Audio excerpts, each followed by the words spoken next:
Good morning everyone. लिख लीजिए, जो कल मैंने कहानी बताई थी वही आर्टिकल 19 में आपके लिखा हुआ है, और आर्टिकल 19 आपको बता दें।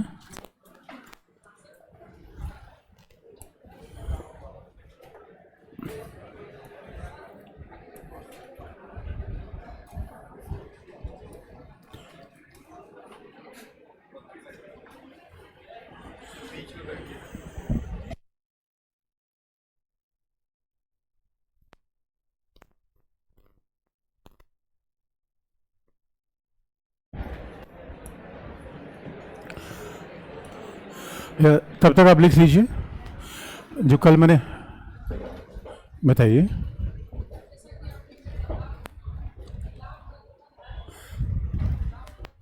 तेजी से बोलिए। हाँ हाँ।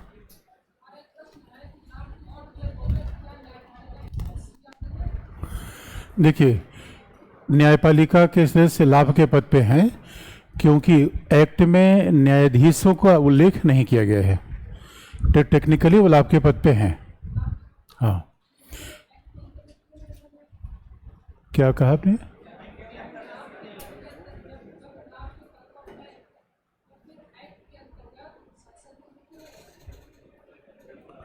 नहीं नहीं, देखिए, लाभ के पद का सिंपल मतलब है कि जो पद हैं एक्ट में वो लाभ के पद हैं। भाई मेरी बात सुन लीजिए। अब 1959 में पार्लियामेंट ने एक्ट बना दिया, तो पार्लियामेंट में जिन जिन पद को लिख दिया वो लाभ के पद पे नहीं है। बात स्पष्ट हो गई। मंत्री लाभ का पद क्यों नहीं है आप बताइए? एक्ट में लिखा गया है। महिला आयोग का अध्यक्ष लाभ का पद नहीं है, एक्ट में लिखा गया है। अनुसूचित जाति जनजाति आयोग का लाभ का पद नहीं है। और तमाम कारपोरेशन के अध्यक्ष भी, क्योंकि बड़ा विवाद हुआ था, हमारी पूरी कहानी बताई नहीं, आगे पार्लियामेंट का भी एक मामला था।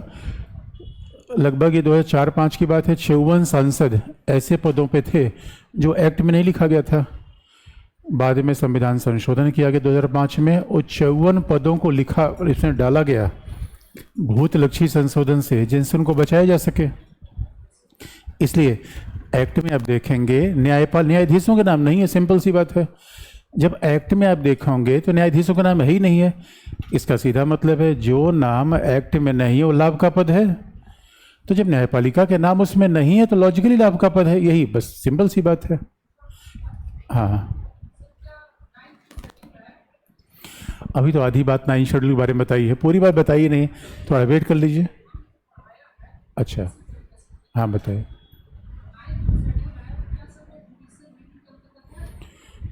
है,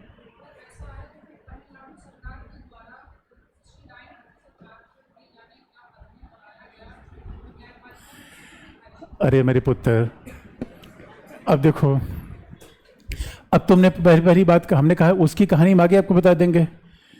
भाई सिंपल सी बात है। अब पॉलिटिकल मामला है, आरक्षण का मामला, अगर कल के लिए न्यायपालिका चाहे तुम याचिका दे दो कि भाई खारिज करवाओ, तो न्यायपालिका के विजडम पे है। अब न्यायपालिका ने खारिज क्यों नहीं किया? हो सकता है किसी ने चैलेंज न किया हो। चैलेंज किया गया हो तो न्यायपालिका पॉलिटिकल मामलों से बचती रहती है। इसलिए बात सुन लो। अरे मेरे बच्चे, लिखी गई बातों व्यवहारिक बातों में फर्क होता है। अब न्यायपालिका की जिम्मेदारी है, लेकिन मैं क्या करूं बताओ? मैं न्यायपालिका मैं क्या करूं मेरे पुत्र? अगर न्यायपालिका, बहुत लोगों की जिम्मेदारियां हैं, नहीं काम कर रहे हैं, तो हमें पढ़ना है, सबको जिम्मेदारी याद दिलाना है। हमें जो किताब की बात में व्यवहारिक बात में बड़ा फर्क है।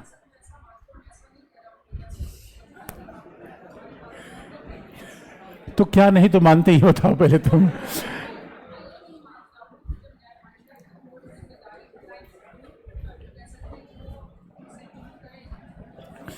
ठीक है, बात तुम्हारी सही है, लेकिन अब सवाल है कि न्यायपालिका को यही बात कौन जाके बताया कि महोदय आप अपना काम नहीं कर रहे हैं, देखिए मेरे बच्चे कंसर्न है, आप इसको सुनिए। यही चैलेंजेस हैं। क्या कह रहे हो?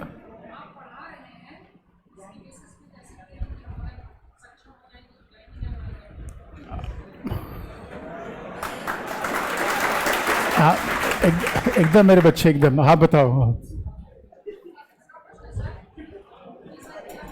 अच्छा ये बताओ, बाहर पहले पूछ लो तब तुम बताते हैं, पूछ लो।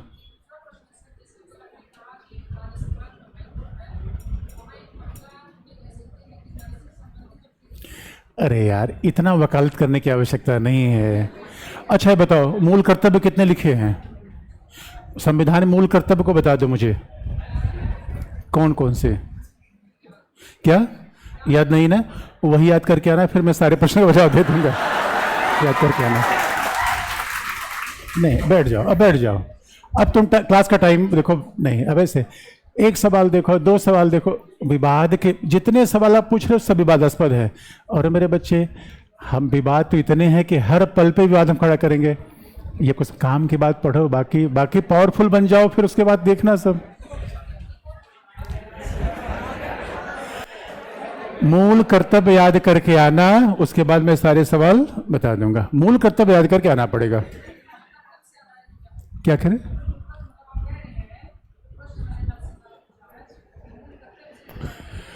वही तो मैं कह रहा हूं, मूल कर्तव्य याद करें ना, उसके बाद जो जुड़ा है वो मैं बता दूंगा। हाँ, मूल कर्तव्य को याद करके आना।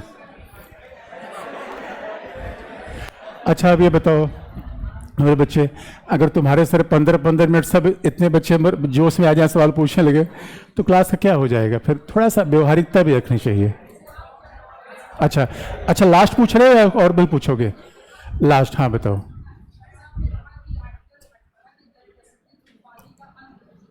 उपाधि कंद।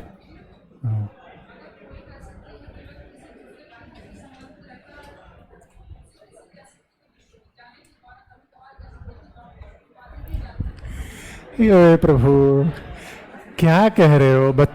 यार नहीं नहीं, अरे गंदी बात, गंदी बात, ऐसे मत करो यार। गंदी बात कर रहे हो। अब देखो, ठीक नहीं यार, देखो तुम अब पढ़ो, पहले पढ़ो यार, बच्चे हो यार अभी।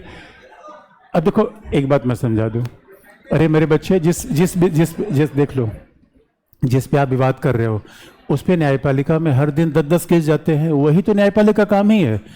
हमें विवाद पैदा नहीं करना है, हमें जो मूल बातें हैं बस वही याद करके। विवादास्पद बात एग्जाम में पूछी नहीं जाती, हमारे काम की नहीं है। बाकी पढ़ने का, अरे मेरे बच्चे, पढ़ने कोई उम्र थोड़ी होती है, जिंदगी भर पढ़ते रहो। नहीं मान रहे हो तुम? ये जानते हैं, ये अब इसके बाद मैं कहानी बताता हूँ। बैठ जाओ मेरे बच्चे। मेरे गांव में पंडित जी थे। मेरे मेरे मेरे गांव में पंडित जी थे। उनके पास एक बड़ी अच्छी गाय थी।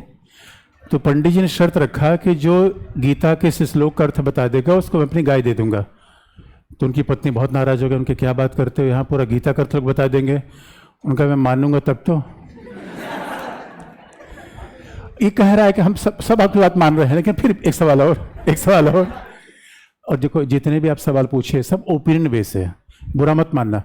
जितने भी सवाल आप पूछ रहे हो उसके एग्जाम के पॉइंट ऑफ व्यू से रिलेवेंस नहीं है।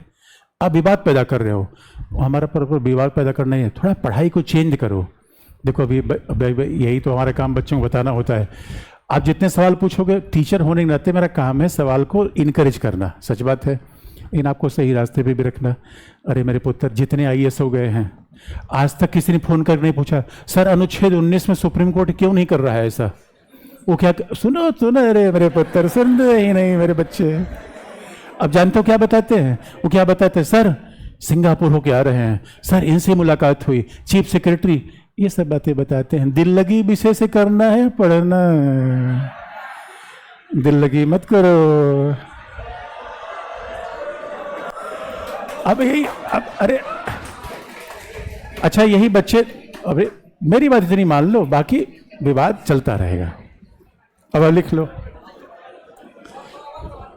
आवाज बढ़ा दे रहे हैं आप लोग, शांत हो जाओ। तो अब देख, ये भी पूछने के एकदम ऐसे मिसाइल बना रहे हैं, उसको देख, इसको जोश आ रहा है, देख लो। ओह माय, यही समस्या है। अरे मेरे, शांति शांति, पढ़ लो पहले काम की बात। उससे ज़्यादा ये बात मैं सीरियसली कह रहा हूँ बच्चों, सच मानो। बहुत प्रोफेशनल, हमारे पास इतना टाइम ही नहीं होता। मतलब हमारा तो इतना चैलेंजिंग काम होता है कि समय सीमा, देखो इसलिए आईएएस एक बड़ा मैनेजर होता है। इस पर्पज को, अपने पर एग्ज़ाम के पर्पज को हमेशा ध्यान रखना। हमारी चैलेंज क्या है? बड़ी बड़ी बातों को शॉर्ट में करना, संक्षेप में करना। बड़ी सारी विवाद हैं, उसको लेके 5 पॉइंट में समराइज कर लेना। आपको लगता है कि आरक्षण का विवाद हम अगर देखें तो 4 दिन चलता रहेगा। मैंने आरक्षण के सारे विवाद को 2 पेज में ख़त्म कर दिया। ये प्रोफेशनल तरीका है। आपको इस पैटर्न पे सीखना है, बाकी ज्ञान अर्जित करना दुनिया में चलता रहेगा। तो इस एग्ज़ाम में हमेशा इस बात पे आप खूब कंसंट्रेट करो, खूब ध्यान से देखो, सुनो, और आप देखोगे जब काम की बातें आपके पास इतनी आ जाएंगी। मैं ये बात क्यों कहता हूँ, जैसे एक क्लास में एक बच्चा बहुत तंग करता था, एक क्लास ऐसे थी, तो भाई देखो हम तो बच्चों को कभी कह नहीं सकते सवाल मत पूछो, तो मैंने कहा देखो यार बच्चे, मैं तुम्हारे हर सवाल का जवाब दे दूंगा, तुम धन विधेयक में क्या लिखा गया है वो मुझे याद करके बता देना। वो ध्यान से आप देखो बच्चे गलती कहाँ करते हैं। अगर वित्त आयोग का काम पूछ लोगे तो 99, मैं ही नहीं जानता सर, एक आध बच्चे को याद हो जाएगा, 99 बच्चों को याद नहीं होता वित्त आयोग काम क्या है, धन विधेयक में क्या लिखा गया है, अमूल कर्तव्य क्या है, निदेशक तत्व तो बेसिक बातें बिल्कुल याद नहीं होती। हम संविधान में विवाद पैदा करते हैं, उसका एक रत्ती फायदा नहीं वाला एग्जाम में गड़बड़ होता है। और अब ये बहुत याद रखना, कई देखो बुरा मत मानना इस बात का, कई बार हम सवाल इसलिए भी पूछते हैं कि मतलब लोग समझें कि मैं बहुत पढ़ रहा हूँ। याद रखो 99% में देखा है क्लास में जो कोने बैठा रहता है, अपना क्लास क्या मतलब निकल गया, एग्ज़ाम में बहुत अच्छा कर जाता है। बात देखो टीचर होने के नाते ये कभी मत सोचना जो ज़्यादा सवाल पूछता है उस समय इम्प्रेस हो जाऊंगा, एकदम नहीं होता। एग्ज़ाम का पर्पज अलग होता है, एग्ज़ाम का पर्पज आपका अलग है, इसलिए एकदम से सेल्स मैनेजर तरह काम करो। इतना हमें बेचना है, इतना समय है, सेल्स मैनेजर टास्क होता है ना, इतना समय है, इतना बेचना है, उतने में कंप्लीट करना है सिलेबस, बाकी दुनिया चलती रहेगी। तो थोड़ा सा तरीके को प्रोफेशनल बनाओ। बाकी अब जो भी सवाल पूछोगे जवाब तो मैं देने के लिए ही हूँ। अब आप लिख लो। देखो हमारे पास तो रोज 20-20 सवाल आए रहते हैं, जबकि उस भाई अगर एक एक सवाल हम देखना शुरू कर दें फिर तो 2-4-10 दिन सवाल ही चलता रहेगा। तो कई बार जो हम बता देते हैं उस पर भी बच्चे पूछते रहते हैं ऐसा क्यों, ऐसा क्यों, ऐसा क्यों। चक्कर मत पड़ो, लिख लो। क्या लिखा आपने? क्या? हाँ, स्वतंत्रता लिख लो, हेडिंग मेरे बच्चे।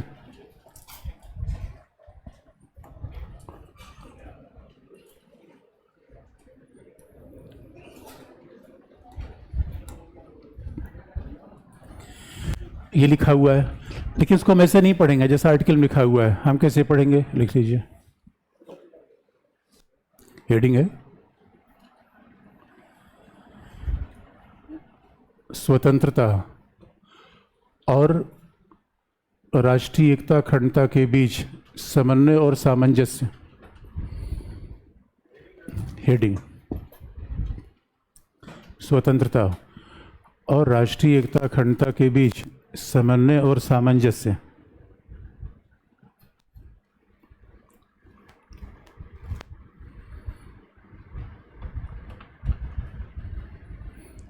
स्वतंत्रता, राष्ट्रीय एकता अखंडता के बीच समन्वय और सामंजस्य।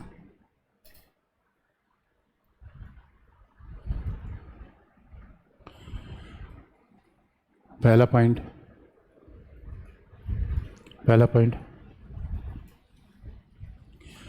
स्वतंत्रता को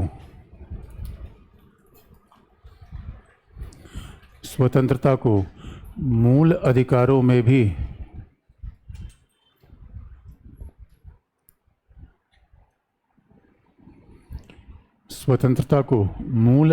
में भी सर्वाधिक मूल कहा जाता है, फंडामेंटल अमॉन्ग फंडामेंटल्स।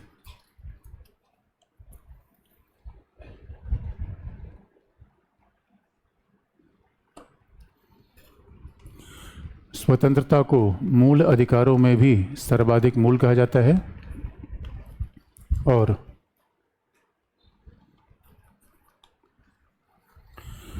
और अनुच्छेद 19 के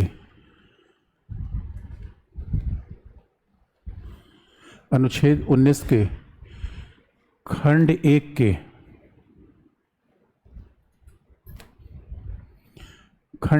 के विभिन्न भागों ए, B, C, D, E, F हटा दिया गया, जी। अनुच्छेद 19 के उपखंड ए से जी तक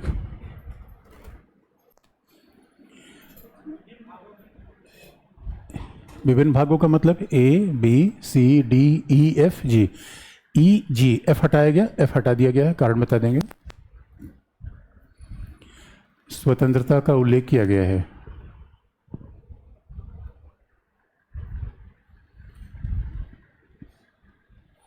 अगला पॉइंट,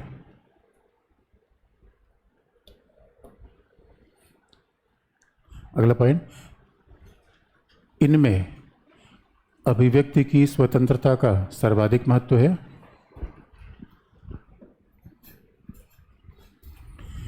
इसमें अभिव्यक्ति की स्वतंत्रता का सर्वाधिक महत्व है।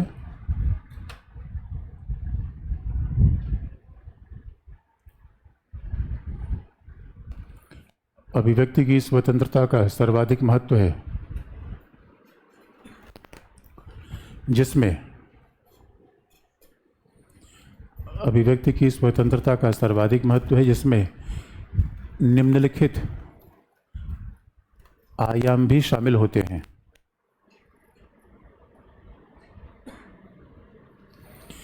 जिसमें निम्नलिखित आयाम भी शामिल होते हैं।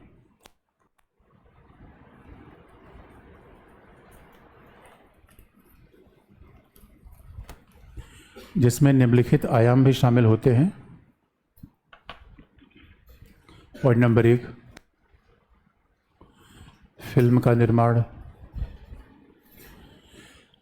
अभिव्यक्ति की स्वतंत्रता में निम्नलिखित आयाम भी शामिल होते हैं। पॉइंट नंबर 1, फिल्म का निर्माण, फिल्मों का निर्माण, है ना। बी, प्रेस की स्वतंत्रता, फिल्मों का निर्माण, प्रेस की स्वतंत्रता। सी,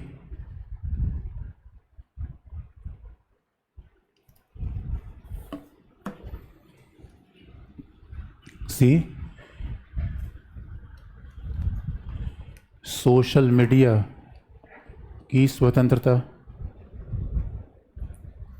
सोशल मीडिया की स्वतंत्रता।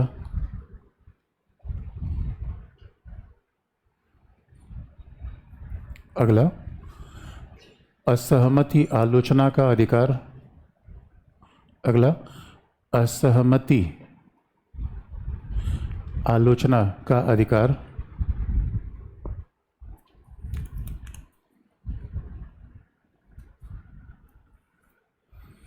असहमति आलोचना का अधिकार। अगला, झंडा फहराने का अधिकार।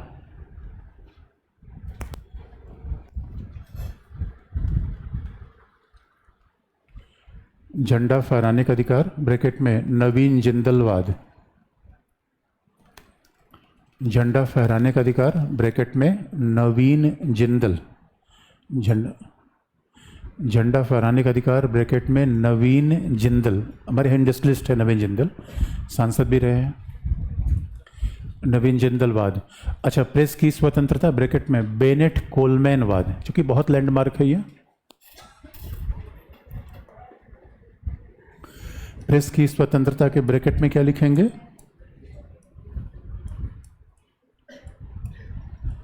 बेनेट।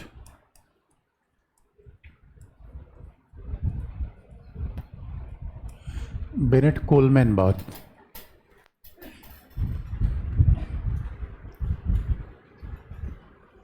अगला, सूचना का अधिकार। अगला है, अगला जो भी ABCD में आपका आ जाए, सूचना का अधिकार।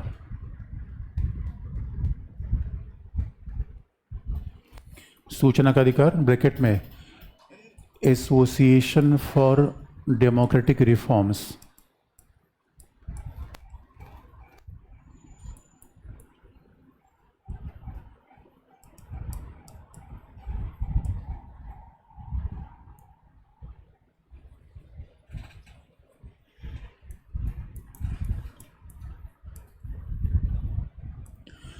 एसोसिएशन फॉर डेमोक्रेटिक रिफॉर्म्स वाद, ये 2002 में था। एसोसिएशन फॉर डेमोक्रेटिक रिफॉर्म्स वाद। और वाद भी बहुत ऐसे नहीं जो बहुत लैंडमार्क है, अदरवाइज तो एक एक मामले में 50-50 वाद हैं। कोर्ट की लड़ाई में बड़ी चलती रहती है। अब जरा सोच के देखिए, और जब एडीआर की बात करते हैं, एसोसिएशन फॉर डेमोक्रेटिक रिफॉर्म से एक एनजीओ है। आपने देखा होगा एडीआर ने तमाम केसेस दायर कर रखा है उच्चतम न्यायालय में। एनजीओ का मतलब है कि नागरिक समाज का भाग है, हमारा आपका भाग है। अभी आपने देखा होगा कि जो चुनाव फंडिंग के मामले में इलेक्टोरल बॉन्ड का था मुद्दा, एडीआर ने ही जो दिया था। आपने ये भी देखा होगा एडीआर क्या करता है, हमारे यहाँ जो उम्मीदवार है चुनाव में लड़ने वाले, कितने अपराधी हैं, कितना उनका पैसा है, ये सभी इंफॉर्मेशन को आगे बढ़ाता है एडीआर। तो एसोसिएशन फॉर डेमोक्रेटिक रिफॉर्म्स एक बड़ा एनजीओ है जो इन सब चीज़ों को दिखाता है। इसका मतलब है article 19 clause A, sub clause A में 2 शब्द लिखा गया है, बोलने और अभिव्यक्ति। देखिए, बोलने का मतलब है कि मैं बोलूं या मैं किसी माध्यम से बोलूं, तो टेलीविज़न, इसलिए आप प्रेस। इसलिए आप देखोगे हमारे यहाँ केवल 2 ही शब्द संविधान में लिखा गया, वाक और अभिव्यक्ति की स्वतंत्रता, लेकिन इसमें तमाम बातें आ जाती हैं। और ये इतना महत्वपूर्ण है, इसलिए कहा भी जाता है कि अगर 19 को आप देखोगे तो ये फंडामेंटल एमॉन्ग फंडामेंटल है। भाई बिना बोले अगर कोई आपको कहे बोलो, तो दूसरे जैसा बोलें या दूसरे से अलग बोलें। इसलिए बोलने, जो सरकार कह रही है वही बोलें या सरकार के खिलाफ भी बोलें। बोलने की बहुत बड़ी बात होती है। जहाँ बोलने की आज़ादी होगी वहाँ असहमति होगी। यदि अब कई बार हम क्लास में, आप कहोगे सर क्लास में तो बोलने का अधिकार आप नहीं दे रहे हो। नहीं बच्चों, मैं दे तो रहा हूँ, लेकिन अब ये भी कहोगे समय से भी सिलेबस भी ख़त्म हो जाए, सब चीज़ें हो जाए, तो कई बार कई व्यवहारिकता आ जाती है। और आप अगर को जीवन में कई जगह बोलने के साथ अनुशासन को भी रखना पड़ता है। तो बोलने का अधिकार दिया जाए, सेना को भी दे दिया जाए। इसलिए आप याद रखिए, हमारे यहाँ कोई अधिकार एब्सोल्यूट नहीं होता, निरपेक्ष नहीं होता। बोलने का अधिकार है, लेकिन उसमें थोड़ा रिस्ट्रिक्शन लगा दिया गया। इसलिए वाक का मतलब बोलना, अभिव्यक्ति का मतलब कई माध्यम है। बात को ऐसे देखिए, अगर आर्टिकल 19(1)(a) नहीं आता तो भारत में सिरफिरा नहीं आता। सिरफिरा सुना है कि नहीं आपने?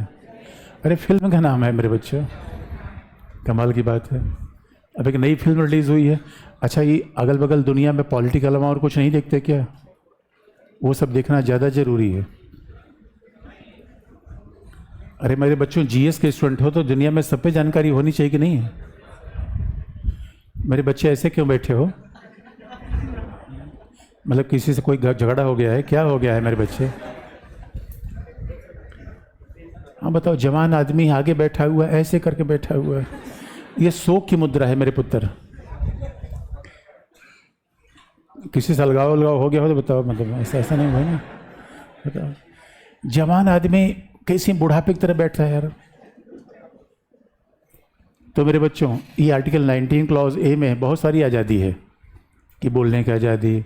अब सवाल ये है, ज़रा सोच के देखें, बोलने की आज़ादी ना होती तो हमारे फिल्म नहीं बनती, बोलने की आज़ादी ना होती तो किताब नहीं लिखा जाता, किताब भी लिखने की आज़ादी है।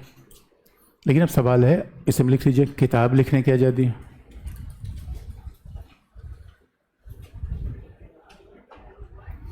अगला पॉइंट है किताब। अभिव्यक्ति में ये भी तो आएगा किताब लिखना।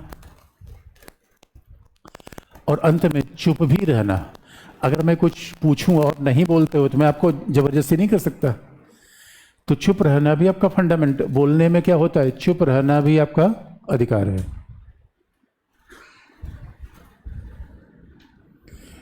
और जरा सोच के देखिए, ये बोलने का अधिकार है या लोकतंत्र का फंडामेंटल पॉइंट है? मेरे बच्चों, लोकतंत्र क्या लोगे, चुनाव के माध्यम से, अधिकारों के माध्यम से? धीरे से बोल रहे हो। लोकतंत्र में बड़ा क्या है, चुनाव या फंडामेंटल राइट? फंडामेंटल राइट में बोलना या विधि के समक्ष समानता? बोलना। आप याद रखो, आपको पता है आर्टिकल 19 का महत्व कितना है। क्लास जो आप बोल रहे हो वो किसका यूज़ कर रहे हो? कोई मना नहीं कर सकता। अगर यही क्लास नॉर्थ कोरिया में रही होती, जरा सोचो।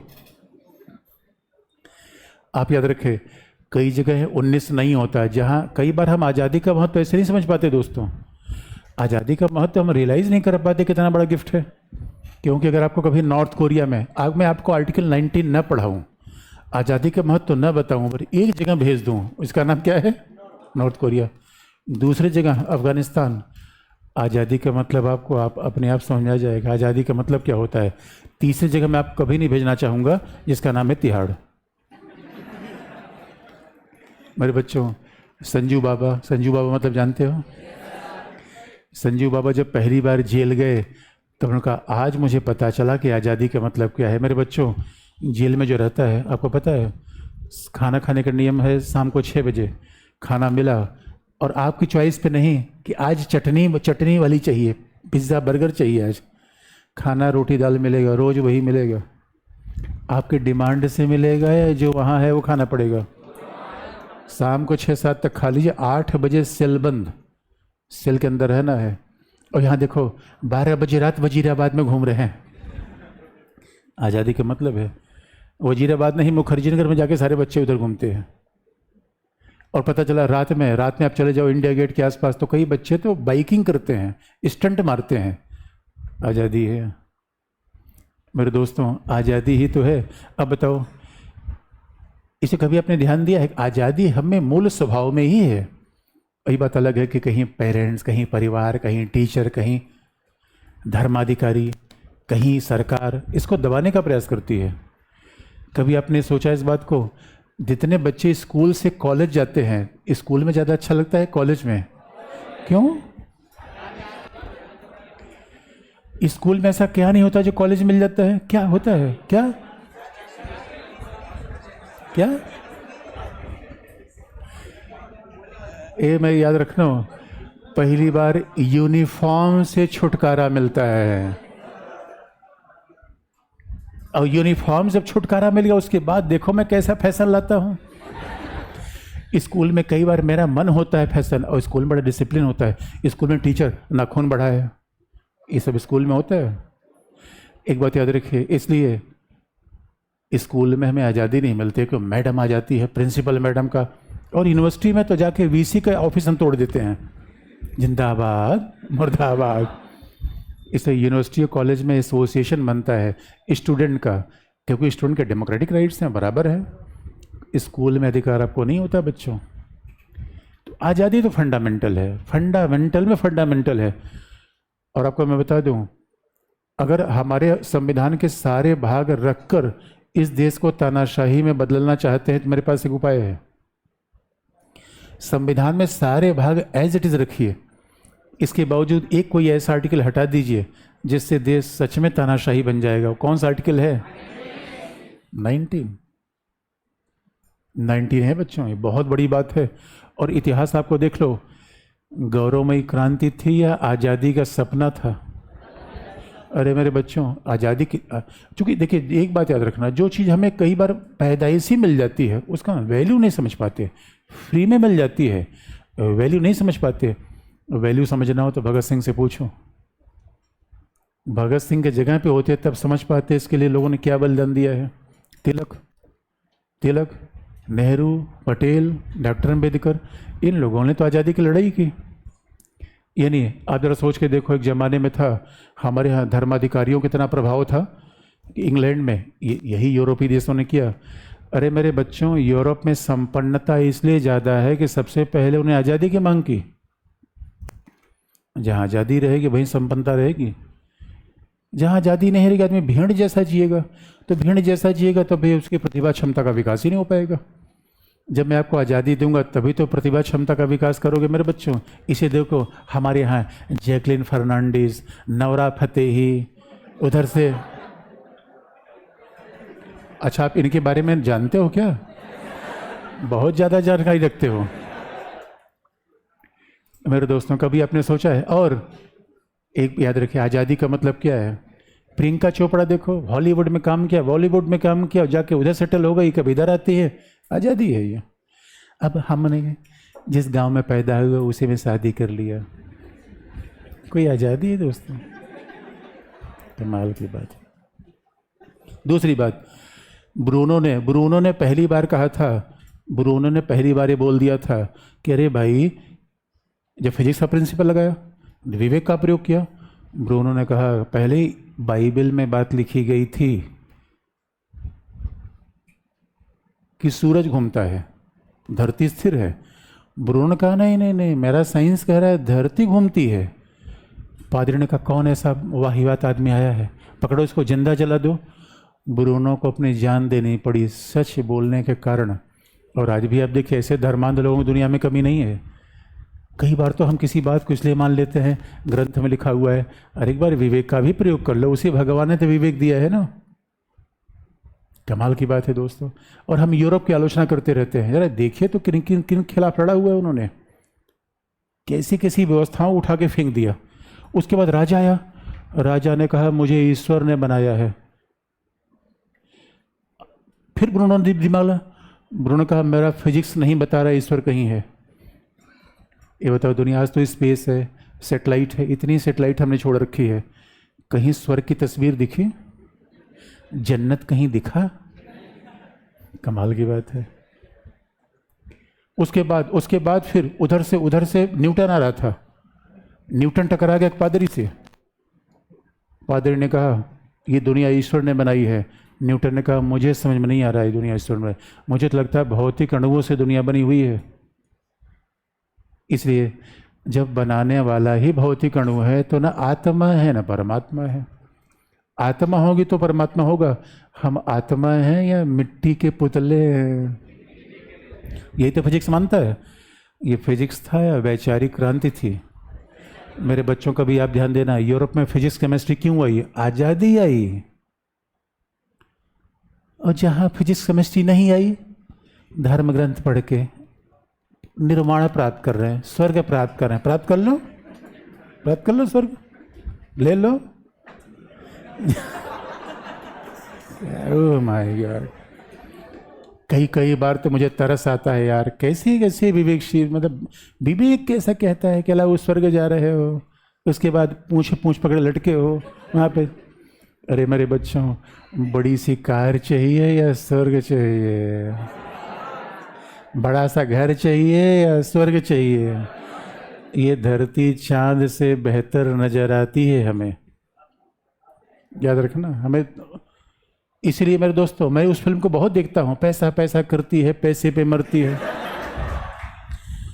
अरे रब से क्यों नहीं डरते? रब हो तब तो डरे।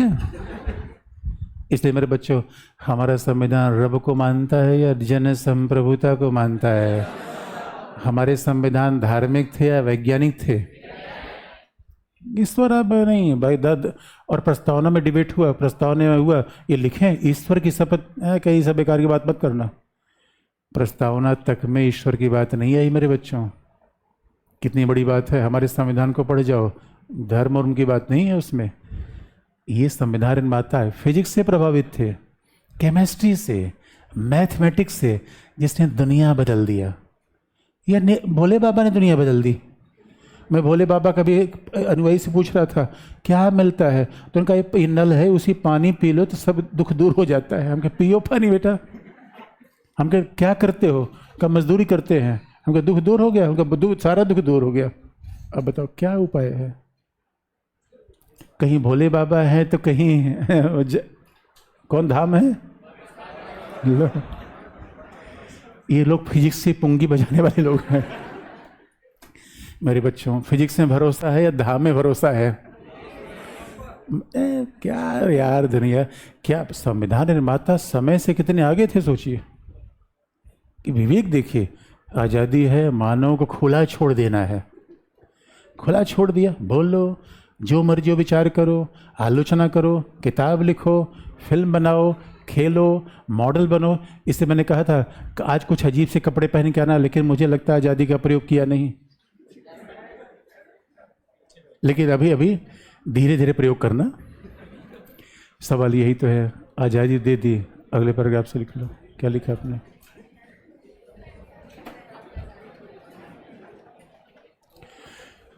इसलिए मेरे बच्चों, ये आज़ादी है या लोकतंत्र का सबसे बड़ा पड़ाव है? ये आज़ादी है, बंधनों से मुक्त कर देना है।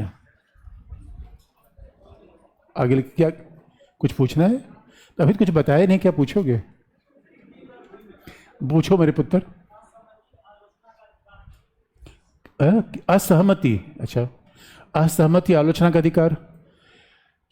अभी बताओ, 18 साल के हो तो अपना वोट का अधिकार है या ताऊ से पूछ के वोट दोगे? जो शर्ट पहना है किसी से पूछ के पहना है या खुद ही पहना है? खुद ही पहना है। किसी ने कहा था मत पहनो? किसी ने नहीं कहा था? अच्छा, तो बहुत अच्छी बात है। असहमत का सीधा मतलब है, अब असहमत का मतलब का एग्जाम्पल बताया था। मैं शादी में गया, अब मेरी वाइफ ने कहा कि ये कपड़ा पहनो। मैंने कहा क्यों? उनका हमने पहना है। हमको तुम्हारा जीवन अलग है, मेरा जीवन अलग है। असहमति है। मोदी जी ने कहा सेल्फी, ये सेल्फी लेके अब मेरी सेल्फी लो। मैंने कहा मन नहीं कर रहा है, मैं अपनी सेल्फी लूंगा। मुंह में कैसे हो? ऐसे का ऐसे सेल्फी लूंगा मैं। मोदी की सेल्फी क्यों लो भाई? कमाल की बात है। यही तो असहमति है मेरे बच्चों। मैं आपके पहनने से, खाने से पूरे जीवन असहमत रहूंगा, लेकिन आपके बोलने के अधिकार को रोकूंगा नहीं। ये वाल्टियर ने कहा था। आप बोलिए असहमति। आलोचना का मतलब है सरकार ने कुछ कहा तो मैं उससे डिसएग्री हूं। ये हमारा फंडामेंटल राइट है। एक बात याद रखिए, सरकार ने फंडामेंटल राइट दिया है या संविधान ने? सरकार छीन लेगी क्या? नहीं, प्रयास करे तो क्या होगा? लिख लो मेरे बच्चे, अगला अगले पैराग्राफ से लिख लो। भारत की स्वतंत्रता के दौरान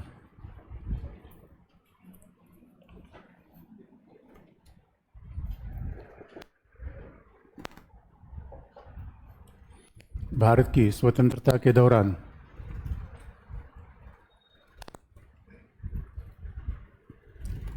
अब देखिए ऑनलाइन वाले क्लास, वो ये सब बच्चे पता नहीं किस दुनिया से आते हैं। अब 31C पूछ रहा है अभी, जो मैं पढ़ा रहा हूं उससे उनका मतलब नहीं, उनका अलग ही डिबेट चलता रहता है। क्या लिखा आपने? भारत, हाँ, भारत की स्वतंत्रता के दौरान और संविधान निर्माण के बाद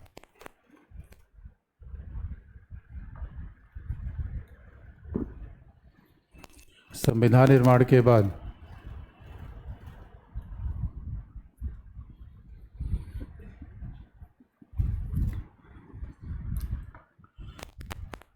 संविधान निर्माण के बाद नागा आंदोलन, नागा जो भी नागालैंड में है, नागा आंदोलन, तेलंगाना आंदोलन,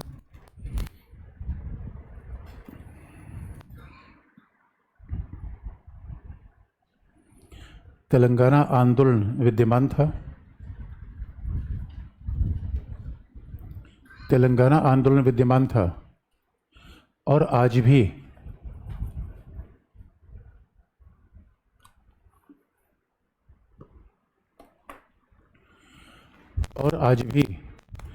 पूर्वोत्तर राज्यों में, कश्मीर में, पूर्वोत्तर राज्यों में, कश्मीर में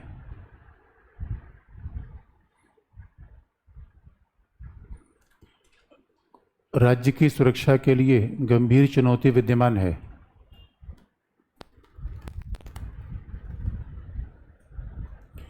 पूर्वोत्तर राज्यों में, कश्मीर में राज्य की सुरक्षा के लिए गंभीर चुनौती विद्यमान है।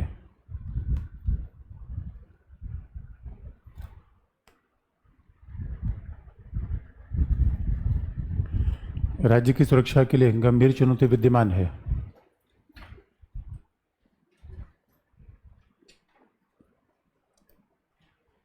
इसलिए संविधान निर्माताओं ने निरपेक्ष स्वतंत्रता नहीं दी। निरपेक्ष स्वतंत्रता अंडरलाइन।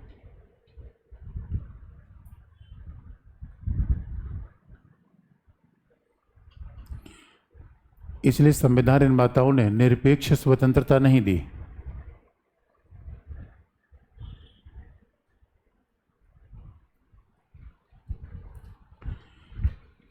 निरपेक्ष स्वतंत्रता नहीं दी, अपितु संविधान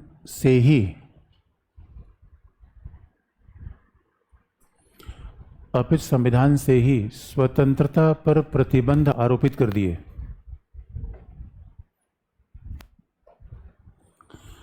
अपितु संविधान से ही स्वतंत्रता पर प्रतिबंध आरोपित कर दिए।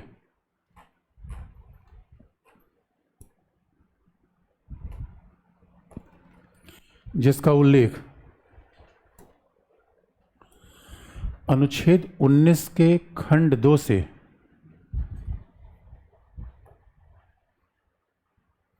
जिसका उल्लेख अनुच्छेद 19 के खंड 2 से खंड 6 तक विद्यमान है।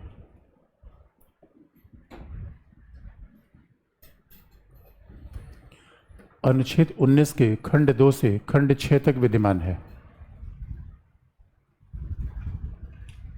अगला पॉइंट, यदि संविधान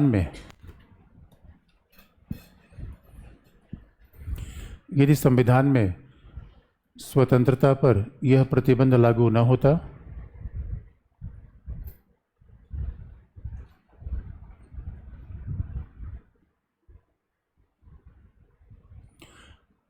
यदि संविधान में स्वतंत्रता पर यह प्रतिबंध लागू न होता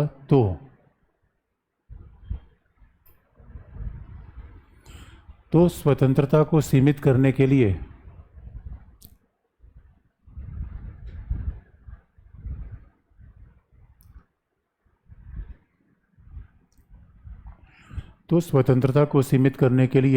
संसद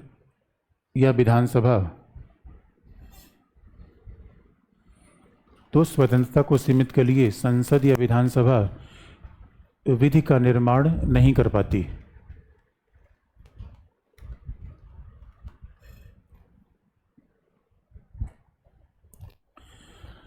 तो स्वतंत्रता को सीमित करने के लिए संसद या विधानसभा विधि का निर्माण नहीं कर पाती।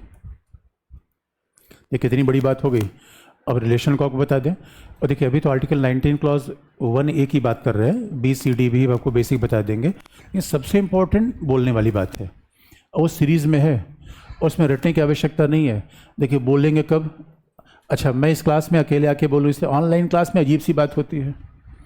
जैसे होता नहीं कि ऑनलाइन क्लास में से बोले जा रहे हो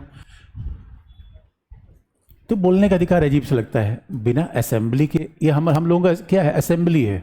बोलने के लिए असेंबली चाहिए, अकेले ही मैदान में चिल्लाओगे। असेंबली पीसफुल होनी चाहिए, तमंचे के साथ पीसफुल होनी चाहिए। यही तो बात है, यानी सीधी सी बात है, बोलने के लिए असेंबली चाहिए और असेंबली चाहिए तो सवाल है असेंबली चाहिए तो दोबारा भी असेंबली हो तो क्या करना पड़ेगा? एक ही बार असेंबली होगी या दोबारा होगी? दोबारा भी असेंबली होगी, तो दोबारा असेंबली होगी, समूह संगठन बनाना पड़ेगा, समूह संगठन यूनियन एसोसिएशन बनाना पड़ेगा, भाई व्हाट्सएप ग्रुप बनाना पड़ेगा, भाई यहाँ रैली है चलो चलते हैं। अच्छा समूह संगठन बना लिया तो बैठे रहोगे या पूरे देश में आओ जाओगे? इसे मेरा कल बच्चा बता रहा था, मैं पटना से दिल्ली आया, पटना से गई दिल्ली, दिल्ली से गई पटना, फिर भी न मिला KGS। ऐसा ही तो यात्रा हुई थी। इसे क्या आओ जाओगे? और यहाँ पे आना जाना बहुत बड़ा अधिकार है बच्चों। मैंने फिर कहा जो मुफ्त में मिलता है वो समझ में नहीं आता। कोई विदेशी आदमी आता है भारत की यात्रा पर, उसके वीज़ा पर लिख दिया जाता है आप राजस्थान जा सकते हैं, उसके अलावा कहीं नहीं। और अगर वो राजस्थान के अलावा उसको किसी ने बता दिया भाई आए हो ताजमहल भी से लगा निपटा लो, नहीं आ सकता। आप इस हिंदुस्तान में आज यहाँ क्लास कर रहे हैं, कल मौसम अच्छा हुआ झोला उठाइए दंदना के आइए जाइए। कई हमारे परिचित प्रोफेसर हैं वो तो हमेशा आते ही जाते रहते हैं। भाई प्रोफेसर का मतलब क्या है? बादशाह? कोई पूछने वाला तो है नहीं। वो प्रोफेसर मतलब चलती फिरती किताब। अब वो घूमता रहता है पूरे भारत में आओ जाओ, ये फंडामेंटल राइट है, सब सीरीज से है, उसको रटने की आवश्यकता नहीं है। किसी भी चीज़ कहानी की तरह पढ़िए, दिमाग एकदम बंद करके नहीं है। आए जाएंगे तो रुकेंगे या चलते ही रहेंगे? रुकेंगे, कोई जगह अच्छी लग गई तो बस भी जाएंगे या रुकेंगे ही केवल? दिल्ली में क्या इरादा है, रुकने का या बसने का? क्या? ओ माय गॉड, बसने का इरादा दिल्ली में नहीं है? अरे मैंने सुना था दिल्ली दिल वालों की है मेरे बच्चों। एक बात आपको बता दें, IAS अधिकार ब्यूरोक्रेट की सबसे पहली पसंद दिल्ली है मेरे बच्चे। दिल्ली अच्छी लगेगी कि कब मैं बताऊं दिल्ली कैसे अच्छी लगेगी? लुटी एंजोने के उधर रहोगे। दिल्ली जैसा इंडिया में कोई शहर नहीं है मेरे बच्चे। वजीराबाद दिल्ली नहीं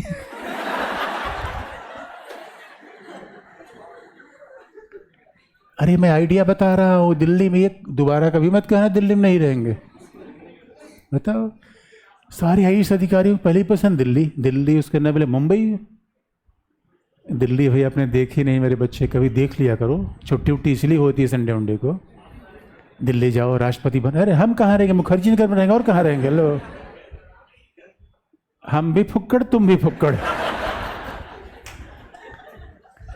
मेरे बच्चों, आपने देखा है कोई आईएएस ऑफिसर वजीराबाद में रहता है, मुखर्जी नगर में रहता है? नहीं, आईएएस अधिकारी का एड्रेस उधर है, उधर की दिल्ली चमचम चमचम बड़े पार्क से। यहाँ गाय माता कहीं भी गोबर कर सकते हैं, कोई भरोसा नहीं। हम क्या कर सकते हैं यहाँ पे? इसलिए दिल्ली बड़ी, उधर जाओ जोरबाग, चाणक्य लेन, तब आपको दिखेगी दिल्ली। कह रहे दिल्ली में दोबारा ऐसा कहना मत किसी के सामने। दिल्ली आए हो, दिल्ली छोड़ के चले जाओगे, ओ माय गॉड, फिर मेरे पढ़ाने का फायदा क्या हुआ? अच्छा, दूसरी बात, रहोगे बस जाओगे तो कुछ करोगे भी या ऐसे ही? क्या करोगे? क्या? अरे मेरे बच्चों, अरे भाई पैसा, रहने के लिए पैसा चाहिए, घर बनाने के लिए पैसा चाहिए, व्यवसाय और आजीविका का अधिकार, व्यवसाय आजीविका का अधिकार। इसलिए मेरे बच्चों, जितने अधिकार हैं सब सीरीज से हैं। इसका मतलब क्या है? बोल लेंगे तो सम्मेलन चाहिए, सम्मेलन है तो समूह चाहिए, समूह होगा तो आना जाना होगा, आना जाना होगा तो बस भी सकते हैं, बस भी सकते हैं तो रुपया रुपया कुछ चाहिए कि नहीं चाहिए? व्यवसाय वाणिज्य करना, यही फंडामेंटल राइट है। इसका मतलब है क्लास से यहाँ तक आए, किस आर्टिकल का प्रयोग किया? किसका? कौन सा? 19 का कौन सा सेक्शन? यही तो है आवागमन, यही तो आवागमन है। इसलिए कई बार मेरे बच्चे क्लास से पूछते हैं कि मैं आऊँ जाऊँ, हमने कहा अनुच्छेद 19, क्लास तुम्हारी है। अब सवाल ये है, इसलिए कई बच्चे रोज फेसबुक पे, व्हाट्सएप पे लिखते हैं, किसका प्रयोग किया? 19 का। चाइना में होते थे फेसबुक, व्हाट्सएप, ट्विटर, ये सब नहीं बोलना है।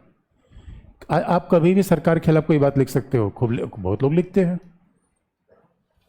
ये सब आर्टिकल 19 ही तो है।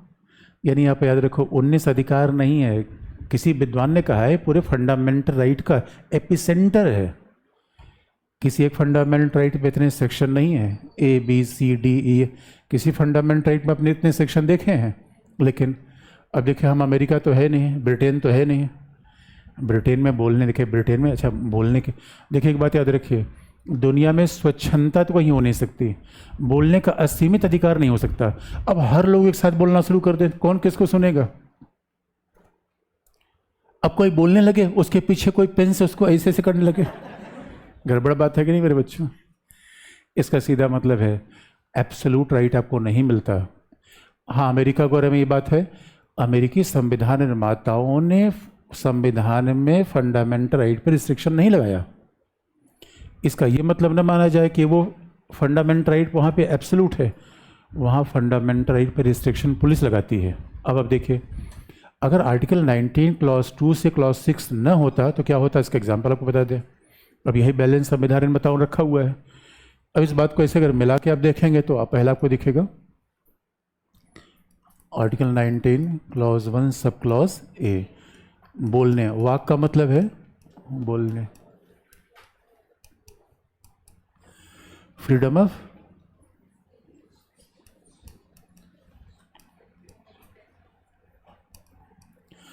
वाक और बोलने की आज़ादी। लेकिन जो चूंकि एक तरफ तो आज़ादी है, लेकिन इस बात को हम बोल नहीं सकते, इस पर सीधा रिस्ट्रिक्शन है आर्टिकल 19 क्लॉज 2 का, इस पे प्रतिबंध है।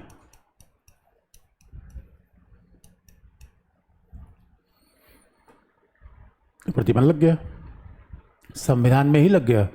यही अमेरिका और हमारे संविधान फर्क है, अमेरिकी संविधान में ऐसा कोई रिस्ट्रिक्शन नहीं है, लेकिन हमारी परिस्थितियां तो आप जानते हैं बच्चों। अच्छा, अमेरिका इंग्लैंड में क्या है, बोलने वाले नागरिक बड़े मर्यादित हैं, उनको कर्तव्य बहुत पता है, वो बिला वजह विवाद पैदा नहीं करते, फेक न्यूज़ नहीं देते, बेवजह किसी पर आरोप नहीं लगाते। हमारे यहाँ देखिए, हर आदमी दूसरे को चोर कहने पर आमादा है, कमाल की बात है। इसलिए हमने बोलने की आज़ादी नहीं दी थी। तो कई बार लोग कहते हैं ना कि अमेरिका में ऐसी आज़ादी है, ब्रिटेन में ऐसी आज़ादी है, तो वहाँ के नागरिक कितने सिविलाइज हैं ये भी तो आप देखिए, बिला वजह। और हमारे यहाँ तो कई बार प्रचार पाने के लिए कई बार हमने न्यूज़ देखा अमिताभ बच्चन मर गए, हम कहा हैं, मैं देखा पता चला फेक न्यूज़ है। बताइए भाई, ऐसे महान लोगों के बारे में ऐसी बातें कह देना मर गए, कितनी नकारात्मक बात है ये। क्यों? न्यूज़ पाने के लिए। अच्छा, कई बार आजकल फैशन हो गया है। अभी मैं देख रहा था पूजा पांडे ने कह दिया मैं मर गई। हाँ, पूनम पांडे ने। अच्छा, जीएस बहुत तगड़ा है यही। मेरे बच्चों, ऐसे ही बच्चे मुझे चाहिए, स्मार्ट। भाई यूपीएससी के स्टूडेंट को सबको जानकारी होनी चाहिए। अब सवाल ये है, प्रतिबंध का संविधान प्रतिबंध का आधार देता है। आधार क्या है? आधार क्या है? लोक की व्यवस्था। आधार क्या है? राष्ट्र की अखंडता। आधार क्या है? मानहानि, कंटेम्प्ट। आधार क्या है? अवमानना, न्यायालय की अवमानना। आधार क्या है? अपराध को बढ़ावा देना।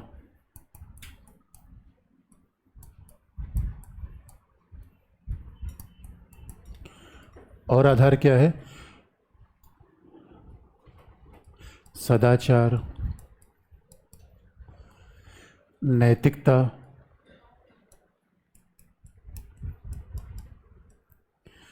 उसके बाद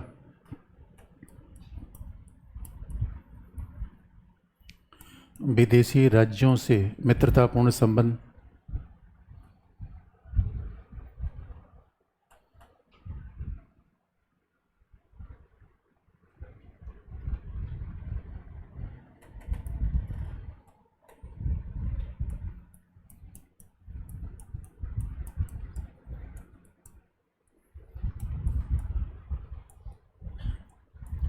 विदेशी राज्यों से मित्रतापूर्ण संबंध। आप देखेंगे ये संविधान में बाकायदा रिस्ट्रिक्शन है, यानी अखंडता, संप्रभुता, मानहानि। एक बड़ा इंटरेस्टिंग है, जितनी बड़ी चिड़िया नहीं उतनी बड़ी पूंछ। आज़ादी एक लाइन में दी गई और प्रतिबंध कितने लाइन लगा दिया गया? 10। लेकिन आप देखिए उसको एक ही लाइन मत मानिए। आज़ादी में तमाम बातें शामिल है, किताब लिखना, फिल्म बनाना। और आप ये देखिए, अब इसका इम्प्लीमेंटेशन देखिए। अब संविधान प्रतिबंध लगा देता है। अब इसका मतलब क्या समझा जाए, इस बारे में थोड़े मतभेद होते हैं। खास तौर पे कुछ चीज़ों पर तो विवाद ज़्यादा होता है। जैसे देखिए, विदेशी राज्यों से मित्रतापूर्ण संबंध, अपराध को बढ़ावा देना, ये तो बहुत विजिबल हो जाती है। न्यायालय की अवमानना, मानहानि, ये तो बहुत क्लियर कट हो जाती है। सदाचार, अब सदाचार क्या है, नैतिकता क्या है, यानी मॉरलिटी। अब सदाचार और नैतिकता क्या है, इस बारे में बड़ा मतभेद आता रहता है। अब सवाल ये है, यानी अब इसलिए कितना कोई कपड़ा पहन ले सदाचार है, कितना कपड़ा पहन ले तो क्या है? फिल्म में क्या दिखा दिया जाए कि नैतिकता के खिलाफ है। अब मान लो इमरान हाशमी कोई फिल्म है, अब बताओ दोस्तों, तो उसमें नज़दीकी आएगी, लेकिन किसका? डायरेक्टर और हीरो की। भाई दोनों के बीच संबंध अच्छे होंगे तभी तो फिल्म बनेगी। आप नज़दीकी बहुत ज़्यादा समझ लेते हैं, गलत बात मत समझिए मेरे बच्चों, यही तो समस्या है। आप याद यकीन मानिए, किशोर कुमार, अब यही समस्या है यार। एक बार तो फिल्म में, अब जरा सोच के देखिए, फिल्म में एडवर्टीजमेंट है, जुबा केसरी, बोलो ये मेरे बच्चे, बोलो जुबा केसरी, उसमें एडवर्टीज में अक्षय कुमार थे। अब इस बात पर बड़ा विवाद हो गया लोगों का, भैया देखो ये फिटनेस फ्रीक हैं और ऐसी बातें करते हैं, ऐसे एडवर्टीजमेंट में अक्षय कुमार आ गए हैं, ये तो अनैतिक है। एक बार तो ऐसा मामला आ गया था, क्या शराब का एडवर्टीजमेंट करना नैतिक है? नैतिक है। तेंदुलकर से पूछा गया, उन्हें मना कर दिया, उन्होंने कहा मैं शराब का एडवर्टीजमेंट नहीं करूँगा। अब सवाल है कि क्या नैतिक है, क्या नैतिक है? विभाजक रेखा थोड़ी कठोर है। कई बार तो राष्ट्र की एकता, अखंडता, यहाँ पे मामला स्पष्ट हो जाता है, लेकिन विवाद ये होता है क्योंकि इनके मायने संविधान में बताए नहीं गए हैं। लेकिन होता क्या है, अगर ये आधार ना बताए गए होते, अब इसका व्यवहारिक प्रयोग देखिए, इन्हीं आधारों पर संसद विधि बनाएगी। अगर ये आधार न होते तो कभी संसद विधि बनाई नहीं सकती थी। अब संसद विधि कैसी बनाएगी? प्रेस ऑब्जेक्शनेबल एक्ट, ये संसद के लॉ है। कुछ एग्जाम्पल आपको बताते हैं। वो लॉ के बारे में आपको ध्यान नहीं रखना है कि एग्जाम्पल मैं बता रहा हूँ। अब ये नहीं कि आप लॉ के पीछे पड़ गए, वो सब पढ़ने की जरूरत ही नहीं है। अब संसद ने बना दिया press objectionable act, press publication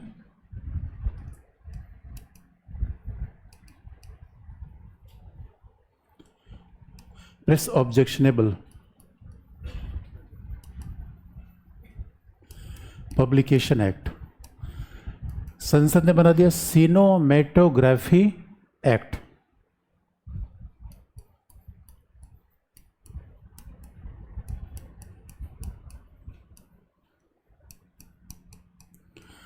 संसद बना सिनेमेटोग्राफी एक्ट। संसद ने बना दिया आईटी एक्ट। और भी किसी एक्ट का एग्जाम्पल आपको याद आ रहा है? वो तो सिनेमेटोग्राफी एक्ट से आता है। सिनेमेटोग्राफी एक्ट से ही सेंसर बोर्ड का निर्माण होता है। या अब यूएपीए को अलग से आप अनुच्छेद 22 में रख सकते हैं, तो यूएपीए को हम यहाँ नहीं लाएंगे। यूएपीए तो अलग मामला है ही है, लेकिन आपको लगता नहीं उसके अलावा जो भारतीय दंड संहिता है कुल मिलाकर रिस्ट्रिक्शन ही तो है। भाई भारतीय दंड संहिता है, बोलेंगे या किसी के अपराध कर देंगे। तो लोग कहते हैं कि ये मान लीजिए कुछ संसद ने कानून बना दिया। हमें 2-3 एग्जाम्पल बताए जो हमें याद आ गया अचानक। ये कानून संसद ने बना दिया। इसका सीधा मतलब है कि अगर ये रिस्ट्रिक्शन ना होते तो ये कानून न बनते। अब विवाद कहाँ पर आता है? हमारे यहाँ विवाद ये नहीं है कि संसद ने कानून के द्वारा स्वतंत्रता को सीमित किया। बात ध्यान सुनने की है।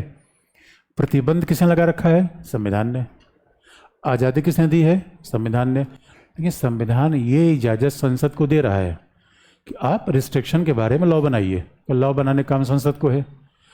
अब विवाद इस बात पे है, जैसे कि कई बार ऐसा हो जाता है, मान लीजिए इंडिया चाइना के सीमा के विवाद पे। हमारे यहाँ तो लोग आईआर को जानते नहीं, बिला वजह मामला सेंसिटिव बना दिया। कोई आपने ऐसी न्यूज़ पब्लिश कर दी जिससे भारतीय सुरक्षा पर गहरा प्रभाव पड़ गया, भारत चीन संबंधों प्रभावित हो गए। इसे आप याद रखिए, जैसे ऐसे मुद्दे होते हैं सीधे मिनिस्ट्री ऑफ इंफॉर्मेशन ब्रॉडकास्टिंग सीधा एक मैसेज देती है, इस बारे में आप कोई न्यूज़ नहीं चला सकते, तो मामला रुक जाता है। ये हमारे प्रतिबंध का आधार है जो कई बार कार्यपालिका करती है। लॉ तो बने ही हुए हैं, ये लॉ बन गए हैं। इसलिए आप देखोगे अभी एक जो एक्ट आ रहा था पोस्टल एक्ट पे पहले भी बात था, अभी पोस्टल एक्ट एक नए फॉर्म में आया है। उसका नाम क्या है? Telegraph act. आपने कई बार विवाद में भी सुना होगा। तो इसका मतलब है कानून कौन बना रही है? संसद। अधिकार कौन दे रहा है? संविधान। और संसद तो पार्टी की संस्था है। तो क्या ऐसा तो नहीं है कि संसद जो संविधान से प्रतिबंध करने की शक्ति मिली है अधिकार को, वो पता चला कुछ ज़्यादा ही प्रतिबंधित कर दे? संसद के द्वारा ऐसा तो ना हो। बताए प्रतिबंध क्यों लगा क्या है? अधिकार आज़ादी छीनने के लिए या आज़ादी के दुरुपयोग को रोकने के लिए? इसका सीधा मतलब है आज़ादी। इसका मतलब ये हो गया आज़ादी का प्रयोग आप करिए किसके खिलाफ? देश तोड़ने के लिए नहीं, समाज में अपराध बढ़ाने के लिए नहीं। अब कोई ये कहे कि आतंकवादियों का समर्थन करने लगे, ये आज़ादी तो नहीं है। कोई ये कहे कि भाई हम देश से अलग हो जाएंगे, आज़ादी नहीं है। कोई ये कहे कि हम आपराधिक गैंग खोल लेंगे और कोई बिला वजह न्यायाधीश की व्यक्तिगत टिप्पणी करने लगे, ये आज़ादी हमें नहीं है। तो लॉजिकल दिखता है कि भाई आज़ादी पे रिस्ट्रिक्शन बड़ा लॉजिकल है। अच्छा, आज़ादी हम प्रयोग करेंगे जिस समाज में रहेंगे, व्यवस्था ध्यान में रखना है कि पता चला सांप्रदायिकता बढ़ाने के लिए कुछ हमने बोल दिया, समाज लड़ गया आपस में। लेकिन विवाद कहाँ होता है? ये विभाजक रेखा कहाँ खींचे? संसद के द्वारा बनाया गया कानून आज़ादी छीनता नहीं, आज़ादी को दुरुपयोग कर रहा है, आज़ादी के दुरुपयोग को सीमित कर रहा है। इसी मामले में मतभेद आता है। तो आगे लिख लीजिए। क्या लिखा आपने? हेडिंग कुछ लिखा क्या? अच्छा, आगे लिख लीजिए। बताइए क्या पूछ रहे हो? निरपेक्ष। देखो निरपेक्ष मैंने पहले बता रखा है, अभी मैं फिर बता दूं। निरपेक्ष का सीधा मतलब है आप कहाँ बैठी हो, निरपेक्ष रूप में या सापेक्ष रूप में? किसके सापेक्ष? आप किसके सापेक्ष बैठी हो? अरे ये बगल में तुम्हारी दोस्त है भाई, मेरी तरफ देख रही हो, वो आगे तुम्हारी दोस्त है, मैं तो बहुत दूर हूँ, मेरी भी सापेक्ष आप हो, इधर है उधर अगल बगल है और मेरी तरफ देख रही है। इसका मतलब आप इनके सापेक्ष बैठ रही हो और आप अपना मुंह लेके कान में 2-4 गाली दे दो उसको, बगल में है। आज़ादी है आपको? नहीं है। आज़ादी आपकी निरपेक्ष नहीं। अगर निरपेक्ष होती तो आप यहाँ खड़े हो कुछ भी कह दोगी। निरपेक्ष का मतलब क्या है? मैं कुछ भी कहूँ, ये सब प्रतिबंध मेरे ऊपर लागू नहीं होगा। निरपेक्ष हो गया। न समाज आएगा, न सरकार आएगी, न राज्य आएगी, नैतिकता सदाचार हमारे खिलाफ कोई नहीं, निरपेक्ष। लेकिन आपके खिलाफ है। जैसे आप बोलोगी, अगर इनके खिलाफ आपने बोला तो परमिशन नहीं पड़ेगी। इसका मतलब है, और आप इस प्रतिबंध के मतलब क्या है? समय निरपेक्ष और सापेक्ष याद रखिए, समय के हिसाब से बदल जाते हैं। किशोर कुमार, एक जमाना 70 के दशक में किशोर कुमार ने एक सॉन्ग गाया था, सेंसर बोर्ड ने मना कर दिया था। सेंसर बोर्ड ने कहा नहीं, सॉन्ग में अश्लीलता है। अभी बड़ा विवाद आया था, एक महिला ने अपनी बेटी के शरीर पर पूरा बना दिया था टैटू और उसको फेसबुक पे लोड कर दिया। लोग उच्चतम न्यायालय में चले गए, उनका माय लॉर्ड ये अश्लीलता है। और उच्चतम न्यायालय की भाई मर्जी है। उच्चतम न्यायालय ने कहा नहीं, न्यूड होना ऑब्सीन होना दोनों में फर्क है। इसका मतलब है अश्लीलता नहीं है, तो अब न्यायपालिका तय करेगा कि न्यूड होना इसका मतलब है नग्न होना और अश्लील होना, दोनों बातों में अंतर है। अब कहाँ अंतर करे कहाँ न करे तो माय लॉर्ड ही तय करते हैं। लेकिन आप याद रखो यही विवाद का विषय है और हमें इसमें 2-4 पॉइंट काम के निकाल लेने हैं।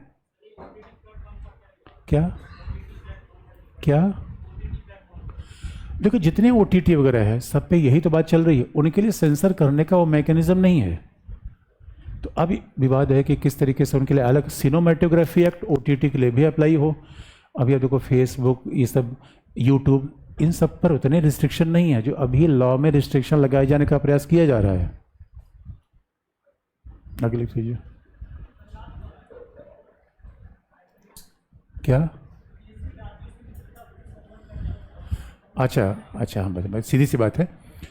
अभी मोदी जी ऑस्ट्रिया गए हैं ना, मेलोनी से हाथ मिलाया उधर। अब उसके पहले G7 गए थे और आप उसके बारे में बड़ी टिप्पणी कर दीजिए, मोदी जी की यात्रा बिल्कुल बेकार है, देश के पैसे की बर्बादी है, मेलोनी हमारे किसी काम नहीं आएगी, आपको खोपचे में ले लिया जाएगा। आप ऐसा नहीं बोल सकते। विदेश यात्रा बहुत सोच समझ के होती है, फॉरेन पॉलिसी बहुत सोच समझ डिसाइड होती है। अब पता चला कि हमारा प्रधानमंत्री अमेरिका के साथ मित्रता कर रहा है और आप क्या कह रहे हैं, ये तो अमेरिका किसी काम के नहीं है, प्रधानमंत्री की यात्रा बेकार है। ये आपको बोलने का अधिकार नहीं है। अरे विदेशी मित्र बहुत सोच समझ के बनाया जाता है, मित्र के बारे में ऐसा आप नहीं कहेंगे। ये भी रिस्ट्रिक्शन है आप पे। हेडिंग लिख लीजिए, तार्किक प्रतिबंध हेडिंग है।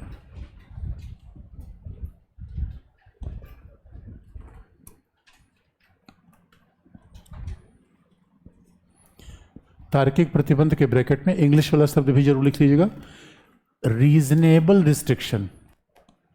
इसको कई बार हिंदी में कहते हैं युक्त प्रतिबंध। तार्किक कहिए, युक्त कहिए।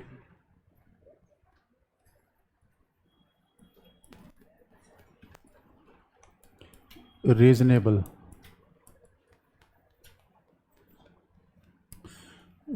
रिस्ट्रिक्शंस,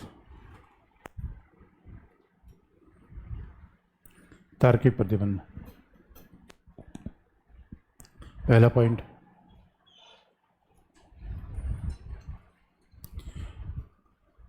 नागरिकों को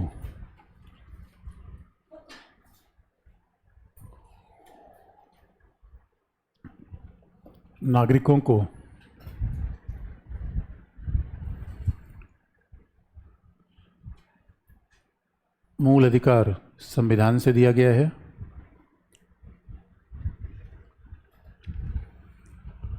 और उस पर प्रतिबंध भी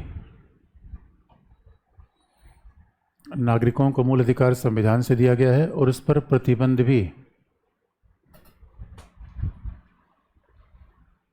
संविधान के द्वारा आरोपित है।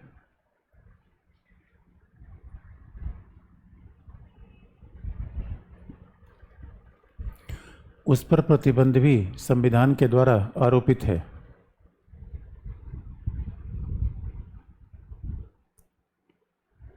लेकिन संविधान के इन्हीं आधारों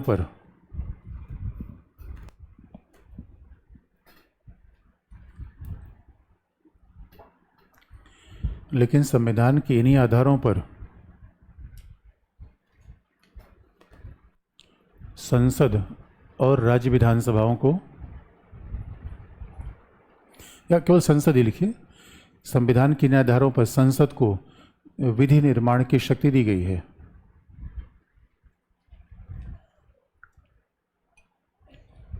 संसद को विधि निर्माण की शक्ति दी गई है।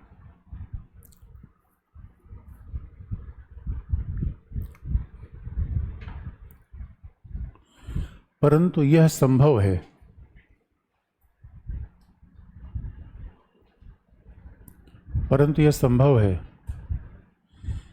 कि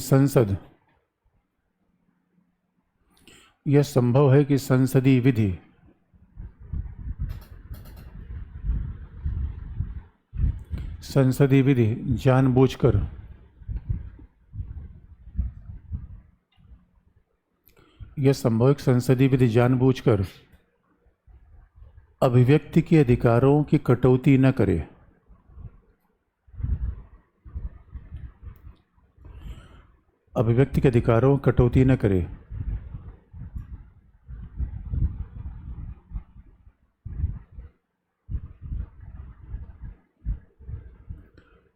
और यदि नागरिक संसदीय विधि को चुनौती देता है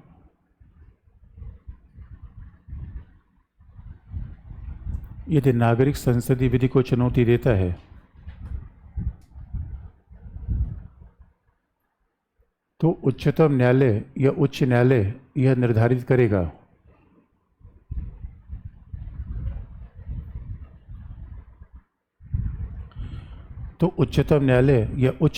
निर्धारित करेगा कि प्रतिबंध तार्किक है अथवा अतार्किक।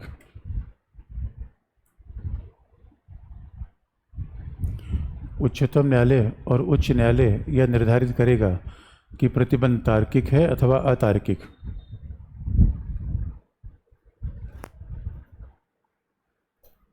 अगला पॉइंट,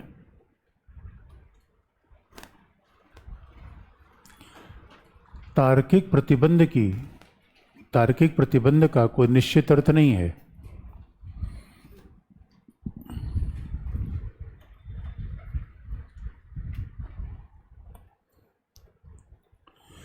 तार्किक प्रतिबंध का कोई निश्चित अर्थ नहीं है, अपितु यह समय और परिस्थितियों के अनुसार परिवर्तित हो सकता है।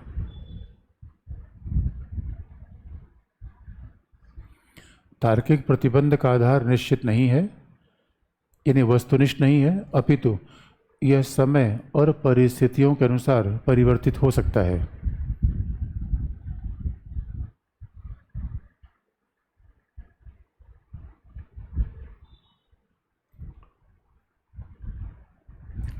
अपितु यह समय और परिस्थितियों के अनुसार परिवर्तित हो सकता है। जिनकी जांच निम्नलिखित आधारों पर की जाती है।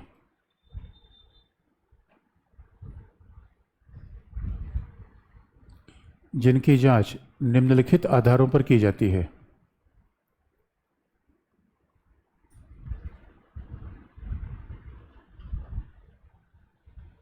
जिनकी जांच निम्नलिखित आधारों पर की जाती है। बड़ी सिंपल सी बात आपको बता दें, बड़ी सिंपल सी बात।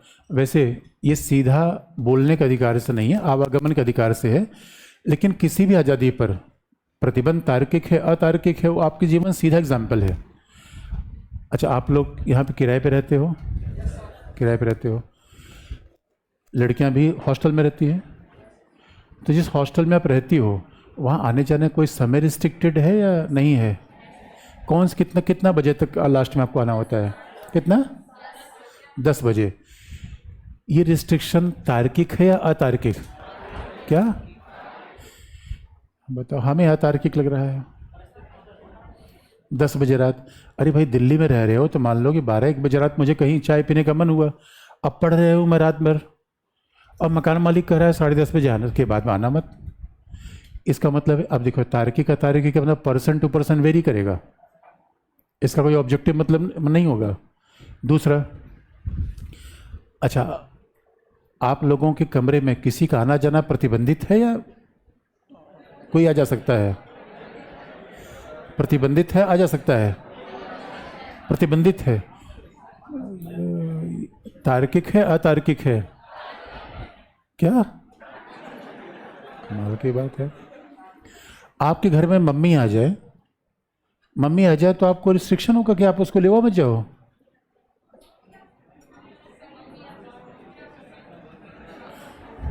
यही बात तो मैं कह रहा हूँ। अरे मेरे बच्चों, इसीलिए जब लोग यूनिवर्सिटी को हॉस्टल में पढ़ते थे, 24 घंटे में जब आओ जब आपकी मर्जी है। कमाल की बात है, इसमें कौन रिस्ट्रिक्शन भाई। अच्छा दूसरी बात, अभी अभी फिल्म आई थी सलमान खान की, जवान फिल्म आई थी। हाँ शाहरुख खान के, वो मेरा भी थोड़ा और शाहरुख खान की जवान फिल्म आई थी। अब जवान फिल्म पर कुछ लोगों ने इसलिए आपत्ति कर दी कि बड़ी अजीब सी बात है, कुछ लोगों ने कहा कि जो वहाँ पे महिलाएं डांस करते हुए कपड़े पहने थी, कपड़ा भगवा हुआ कलर का था। क्या देखने वाले लोग हैं? पठान में था? अच्छा अच्छा, मतलब ऐसा, हाँ पठान में, सही सही। ओ माय गॉड, ये जीएस की क्या स्टूडेंट, क्या माइन्यूट ऑब्जर्वेशन है। अच्छी बात है। मूल कर्तव्य में पूछूंगा, याद रखना। मूल कर्तव्य फटाफट याद रखना। तो अब सवाल ये है, बता अब इस पे अब एक कपड़े पर ऑब्जेक्शन कर लेना तार्किक है अतार्किक है? और सवाल ये है, 1970 दशक में किशोर कुमार को जब कहा गया सॉन्ग आप मत गाइए, तो उसे फिल्म सेंसर बोर्ड ने कहा नहीं ये अतार्किक है। और जो रणबीर कपूर ने गाना गाया कि अब करूंगा गंदी बात गंदी बात गंदी बात, कमाल की बात है। किसने कहा था? अच्छा शाहिद कपूर ने। Oh my God. अच्छा इधर तो थोड़ा आप जानते हो, इधर उधर मिक्स हो जा रहा है सब मामला। तो मेरे बच्चों ये बताओ, ये इसको परमिशन कैसे दे दिया? ये तार्किक था अतार्किक था? क्योंकि ये दुविधा इसलिए आ रही है। और आपको मैं बताऊं, पहली बार आप याद रखिए, दिल्ली में जो रिस्ट्रिक्शन लगा हुआ है आपके आज़ादी पे, जो हमारा देश रिस्ट्रिक्शन लगाता है, आपको तार्किक लग सकता है, अमेरिकन को ये रिस्ट्रिक्शन अतार्किक लगेगा। कोई अमेरिकन और इंग्लैंड का आदमी हमारे यहाँ जाए, कहेगा यार ये कौन सा देश है, यहाँ इतने बोलने पर प्रतिबंध है। अमेरिका इंग्लैंड में तो ये है, सेंसर उनसर का प्रावधान ही नहीं है। हमारे यहाँ तो ये हाल है, अभी सब आधार चुके दिए हुए हैं, प्रेस को सेंसर हम कर सकते हैं, हम पहले भी बाद में भी। पहले का मतलब है किसी राज्य किसी डिस्ट्रिक्ट का डीएम ये पेपर को निर्देश दे सकता है, इस न्यूज़ के बारे में रिपोर्ट छापने से पहले एक कॉपी हमारे ऑफिस में रखिए, हम अप्रूव करेंगे तब आप छापेंगे। ये तक है हमारे यहाँ। बाद में भी कह सकते हैं कि छापने के बाद, अब फिल्म बनाई हॉलीवुड की, आप जानते हैं हॉलीवुड फिल्में जब बनती हैं सेंसर बोर्ड के पास नहीं जाती, क्योंकि फिल्म दर्शक और बनाने वाले के बीच का मामला है। अब तीसरा आदमी कैसे आ जाता है इसमें? मान लो मुझे फिल्म ठीक नहीं लगी, या तो मैं दूसरी फिल्म बना लूँ या फिल्म ना देखूँ, यही तो ऑप्शन है। अब इसमें कौन सा मतलब लठ लेके पहुँच जाना, फिल्म नहीं चलने देंगे, हमारे परंपरा का अपमान है। अरे भाई इतनी मेहनत से इतनी लागत से फिल्में बनती हैं, आप दूसरी फिल्म बना लो। लॉजिकल तो यही बात होना चाहिए। अरे मेरे बच्चों, इसलिए अब एक मामला ऐसा था, एक हाई कोर्ट में मद्रास हाई कोर्ट का मामला था। उसमें कैदी जेल में बंद था, उसने एक ऐसी किताब लिखी बड़ी, उस किताब में जो लिखा गया, उस किताब को बैन करने के लिए एक व्यक्ति मद्रास उच्च न्यायालय चला गया। उसने कहा इस किताब को तत्काल बैन किया जाए, क्योंकि जो उसमें लिखा है बहुत ज़्यादा अश्लील है, मद्रास हाई कोर्ट ने कहा तूने पढ़ा क्यों, तो उसे किसने कहा वे पढ़ो। अब मेरे बच्चों यही आपत्ति होती है। अब एक बार हमारे यहाँ गोवा में एक मिनिस्टर ने जाकर कहा कि मैं विदेशियों को मैं नहीं आने दूंगा, जो कपड़े यहाँ बहन के बीच पे आते हैं ये हमारी कल्चर ख़राब कर रहे हैं। किसी ने कहा अरे भाई उनको तुम देखने क्यों गए थे वहाँ पे।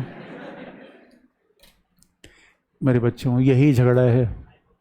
आप यूएस में चले जाओ, अमेरिका में तो हाल ये है कि कोई भी महिला, मैं पुरुष की बात नहीं कर रहा, पुरुष तो मतलब सामान्य ही है, कोई भी महिला स्विमिंग पूल से स्विमिंग कॉस्ट्यूम के ड्रेस में अपने कमरे तक चली जाती है, कोई देखने वाला ही नहीं, क्योंकि बचपन से ही सब देखते रहे, उनके कल्चर में पार्ट है। हमारे यहाँ तो कुछ अभी कोई कपड़ा पहन लेगा लड़के तो ऐसे मतलब वो एक्सरे कर लेंगे मेरे बच्चों, देखेंगे नहीं। इसलिए एक बात याद दिला, कई लोगों को ये भी गलतफहमी है कि महिलाओं के खिलाफ इसलिए अत्याचार ज़्यादा होते हैं, कपड़े कम पहनती है। ना, कपड़े कम पहनने का अत्याचार कोई संबंध नहीं है। हमारे घर में अगर बहन होती कपड़े कम पहनती तो आपत्ति हमें नहीं है, उसके खिलाफ तो अत्याचार नहीं होता। नज़रिया बदलने की आवश्यकता है या कपड़ा? नज़रिया। कौन कह रहा है कपड़ा? वो कौन है तालिबान यहाँ बैठा हुआ है अभी, मैं ठास दूंगा अभी बच्चों। मजाक कर रहा हूँ। अरे अरे अरे मेरे बच्चों यही तो दुनिया है, यही तो आज़ादी की बात है। और एक बात याद रखो, अगर मेरे बच्चों ये दुनिया आज़ाद नहीं होगी कितनी मनहूस होगी, जरा सोच के देखो। ये दुनिया देखो क्या हमारा देश है यार, शादी होती है दन दन बैंड बाजा, कई देशों में तो ऐसा आजकल लोग हमारी शादी से, हमारा शादी इंटरनेशनल ब्रांड बन रही है। पश्चिम में क्या है, आप शादी किसी पार्टी में जाओगे आप कहोगे भैया ये मैयत में जा रहे हैं शादी में जा रहे हैं, कोई बैंड नहीं, दो दूल्हा दुल्हन गए कोर्ट में गए, दो सिप लिया कि शादी हो गई। ये कौन सा भाई शादी का मतलब हल्दी, उसके बाद मेहंदी, उसके बाद डांस बाजा बारात, उसके बाद नाग नागिन, कब शादी होती है दोस्तों। अरे मेरे बच्चों ये चीज़ें दुनिया में कई जगह अवेलेबल नहीं है, ये देख के हैरान हो जाओगे अब। इसे आज़ादी रोकने का प्रयास न किया जाए, चैलेंज तो होता ही है। तो तार्किक प्रतिबंध, तार्किक का मतलब है अब अमेरिका में अगर जिस तरीके से महिलाएं अमेरिका में कपड़ा पहनती हैं, यहाँ पे आ जाए तो लोग कहेंगे रीजनेबल नहीं है, वहाँ सब कुछ रीजनेबल है। और कई बार देखिए आप, विवाद तो होता ही रहता है हर बात पे, तो लेकिन सारांश यही है। इसलिए जब भी कोई मेंस में सवाल आता है आपको क्या लिखना है, संविधान प्रावधान ये है, संसद शक्ति ये है, विवाद ये है, निष्कर्ष ये है। कोई भी घटना आ जाए, अरे मेरे बच्चों ये संविधान बदल जाएगा, घटना बदल जाएगी, घटना बदलेगी ना, संविधान थोड़ी बदलेगा। इसे अगर हमें कॉन्सेप्चुअल क्लियरिटी होगा आज़ादी पर हमें क्या स्टैंड लेना है। अब कहीं फिल्म का आ जाए, आज पद्मावत है कल पठान होगी, कोई एक तीसरी फिल्म हो जाएगी। घटनाएं बदलती है, मुद्दा एक ही रहता है, आर्गुमेंट आपको वही करना है और हमेशा हम आज़ादी के पक्ष में जाएंगे। बस ये है, राष्ट्रीय एकता अखंडता खिलाफ नहीं है, दोनों में समन्वय होना चाहिए, यही तो बात है, दोनों में समन्वय। क्या लिखा आपने? हाँ, पहला पॉइंट, पहला पॉइंट, प्रतिबंध की तार्किकता।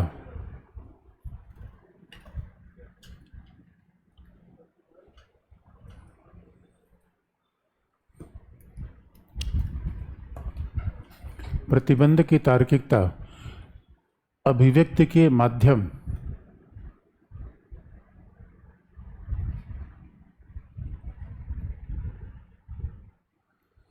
प्रतिबंध की तार्किकता अभिव्यक्ति के माध्यम एवं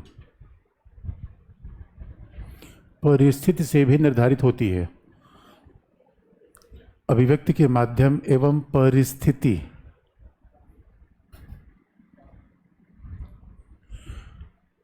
से भी निर्धारित होती है।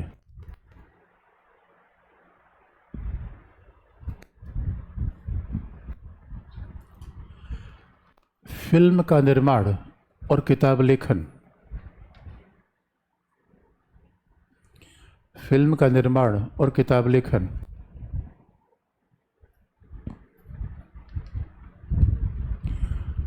अभिव्यक्ति के दो पृथक माध्यम हैं।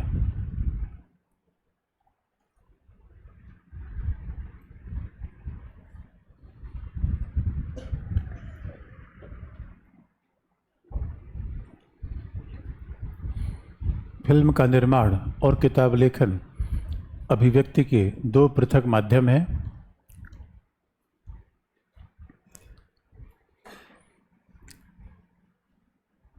परंतु फिल्मों का प्रभाव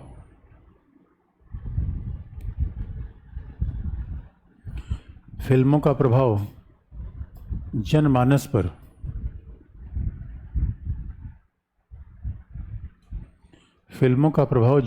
पर किताब की तुलना में ज़्यादा होता है।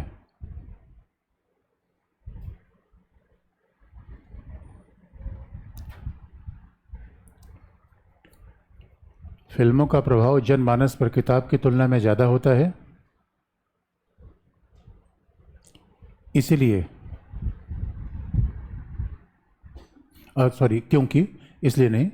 क्योंकि फिल्में बंद कमरे में और एक विशेष वातावरण में दिखाई जाती हैं।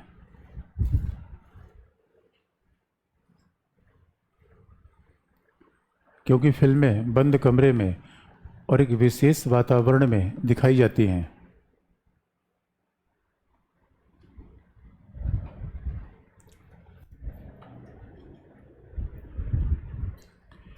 फिल्में बंद कमरे में और एक विशेष वातावरण में दिखाई जाती हैं। तो अब आप देखिए, किताब पर जो प्रतिबंध तार्किक होगा वो हो सकता है फिल्म के लिए तार्किक न हो। इसलिए उच्च न्यायालय ने किताब को प्रतिबंधित नहीं किया, फिल्म को प्रतिबंधित किया। तो भाई तार्किक क्या है, अतार्किक क्या है, डिपेंड करता है कि अभिव्यक्ति का माध्यम क्या है और परिस्थिति। मान लीजिए कि अभी यहीं पे भाषण देने किसी को आज़ादी दी जा सकती है, लेकिन मान लो इसी समय कोई अव्यवस्था मच गई हो, तो क्या वो भाषण की इजाज़त दी सकती है? नहीं दे सकती। जहाँ कोई सांप्रदायिक दंगा हो गया, वहाँ किसी को बोलने की इजाज़त रोकी जा सकती है, सामान्य परिस्थितियों में दी जाएगी। तो तार्किकता अतार्किकता क्या है, परिस्थिति पर डिपेंड करता है, माध्यम पर। इसलिए आप देखोगे कि कहीं ना कहीं ये बात स्पष्ट है कि फिल्म पर रिस्ट्रिक्शन के माध्यम थोड़ा किताब की तुलना में कठोर होते हैं। दूसरा पॉइंट, या इसी में ये भी लाइन जोड़ लीजिए, इसी में फिर दूसरा पॉइंट लिखिए, इसी में जोड़ लीजिए। इसीलिए फिल्म पर प्रतिबंध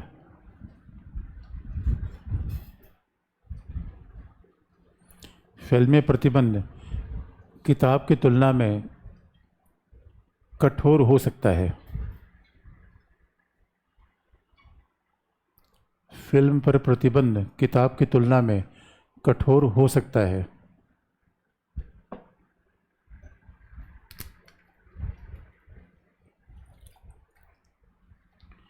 फिल्म पर प्रतिबंध किताब की तुलना में कठोर हो सकता है। अगला पॉइंट लिख लीजिए। अगला पॉइंट है, प्रतिबंध के आधार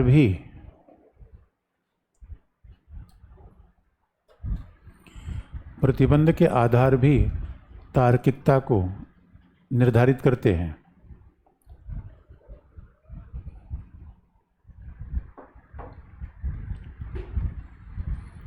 प्रतिबंध के आधार भी तार्किकता को निर्धारित करते हैं, क्योंकि सदाचार और नैतिकता के आधार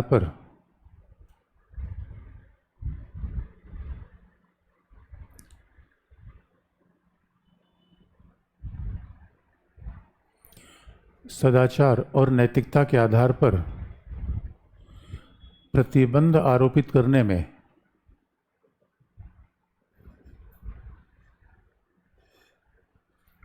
सदाचार और नैतिकता के आधार पर प्रतिबंध आरोपित करने में न्यायालय का दृष्टिकोण लचीला होता है।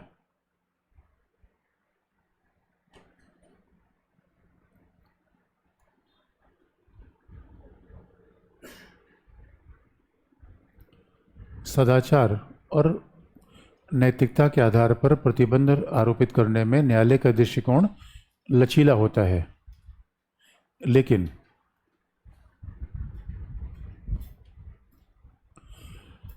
संप्रभुता और राष्ट्रीय अखंडता के मुद्दे पर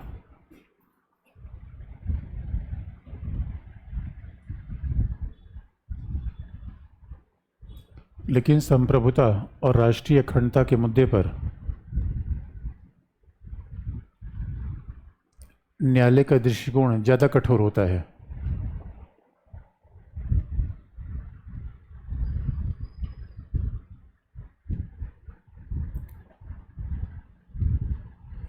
न्यायालय का दृष्टिकोण ज़्यादा कठोर होता है। संप्रभुता और अखंडता के मुद्दे पर न्यायालय का दृष्टिकोण ज़्यादा कठोर होता है। ये दोनों बातें स्पष्ट है। यानी अगर आप देखिए, किसी फिल्म को बैन करने के दो आधार हो सकते हैं, एक तो अश्लीलता, दूसरा सदाचार। इस पे न्यायपालिका हमेशा फ्लेक्सिबल अप्रोच अपनाती है, क्योंकि अब देखिए, नैतिकता, सदाचार, मॉरलिटी, डिसेंसी कोई ऑब्जेक्टिव परिभाषा नहीं है, पर्सन टू पर्सन वेरी करेगा। क्योंकि जो बूढ़े व्यक्ति को बेकार लगेगा वो जवान को ठीक लगेगा। तो हमारे लिए क्या तार्किक है, दादा के लिए तार्किक है, अलग हो जाएगा। मेरे लिए क्या तार्किक है, अमेरिकन के लिए क्या तार्किक, अलग हो जाएगा। कभी एक चीज़ एक हो ही नहीं सकती। तो अब मान लीजिए दोस्तों, अब देखिए तार्किक का तार्किक क्या है, कितना बड़ा इसमें डिबेट है। मान लीजिए कि मेरे घर में कोई ऐसी बात हुई, अभी मुझे निमंत्रण आया, हस्बैंड था इंडियन, वाइफ थी अमेरिकन, उसकी शादी थी लखनऊ में। मैंने घर वालों को बता दिया कि मैं शादी में जा रहा हूँ। और क्या ऐसी शादी में तुम भी जा रहे हो? ये कौन सी शादी जो घर से विद्रोह कर की जा रही है? हमने कहा भाई यही तो आज़ादी का सही मतलब है। मैंने कहा ऐसी अंतर्राष्ट्रीय शादी में तो मैं बिल्कुल जाऊँगा। कई लोगों के तार्किक लग रही थी, हमें तार्किक लग रही थी, पर्सन टू पर्सन वेरी हो गया। और मान लो भविष्य में कोई आपको कार्ड मिलता है, महेश वेट्स रमेश, क्या समझा आपने? और मेरे बच्चों, अब बताओ ये तार्किक है या अतार्किक है? क्या अब ये लफड़ा हो गया मेरे बच्चों। इसलिए अब इसी बात पे मामला फंसा हुआ है। अभी न्यायपालिका ने थोड़ा सा कहा था और यही विवाद हो जाता है। न्यायपालिका ने कहा भाई इतने मॉडर्न मत बन जाओ कि पता चला कि लड़के लड़के में ही शादी हो रही है, और पता चला कि उधर से हमारे पास निमंत्रण आया कि सुशीला वेट्स ललिता। कमाल की बात है यार, ऐसा भी नहीं। तो अब ये डिबेट का पॉइंट है, कहाँ तार्किक होगा, अगला पॉइंट। लेकिन जो बात स्पष्ट है, अगला पॉइंट है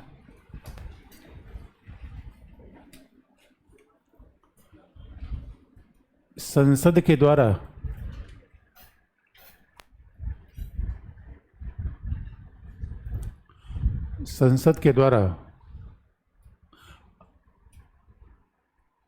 संसद का मतलब राज्य ही तो है, संसद और राज्य ही है। संसद के द्वारा आरोपित प्रतिबंध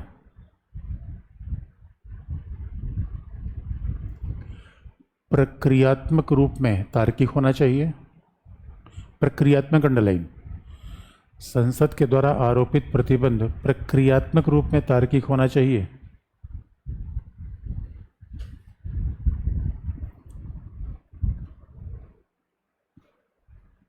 और तत्वात्मक अथवा आनुपातिक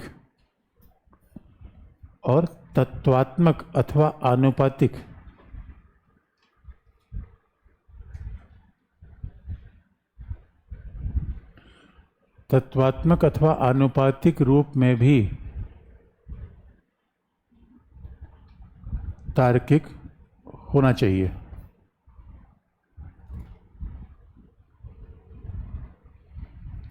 तत्वात्मक अथवा आनुपातिक रूप में भी तार्किक होना चाहिए।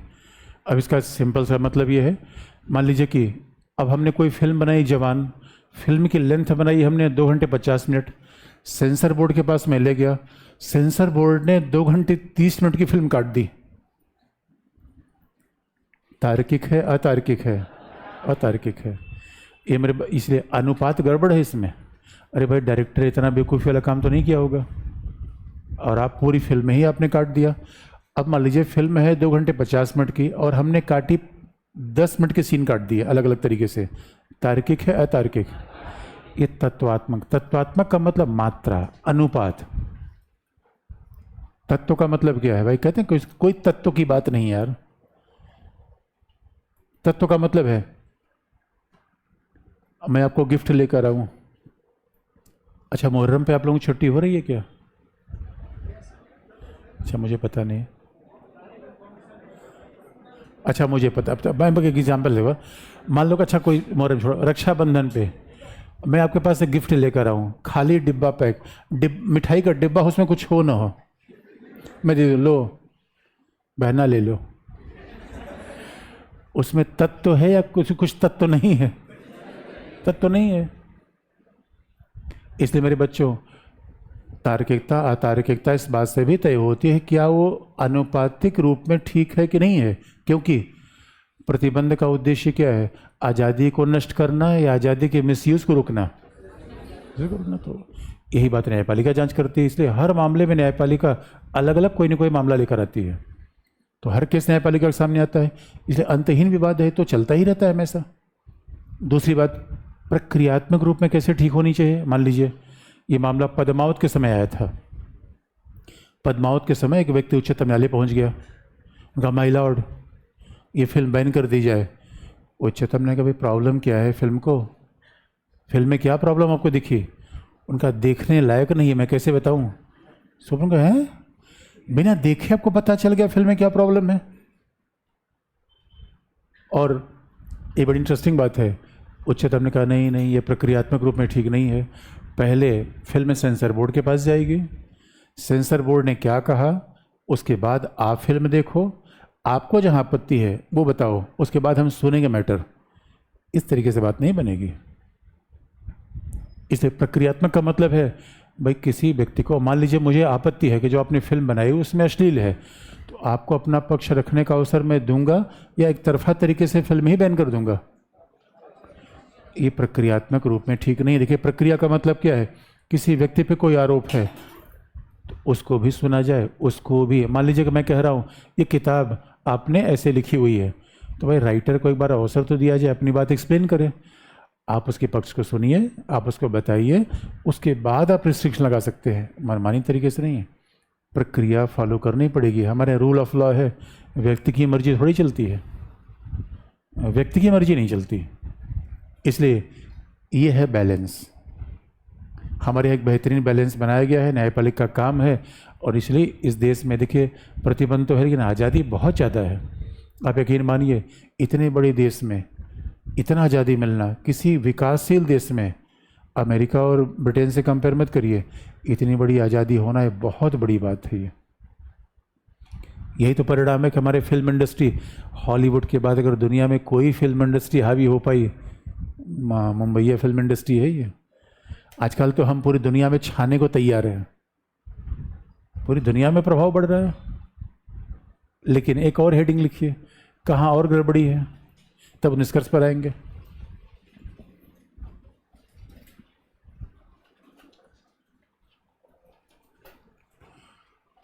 अभिव्यक्ति की स्वतंत्रता और मॉरल पुलिसिंग,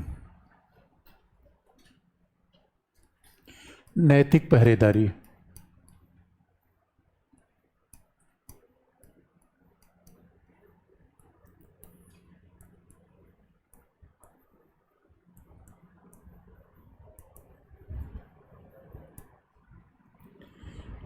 अभिव्यक्ति की स्वतंत्रता और मॉरल पुलिसिंग।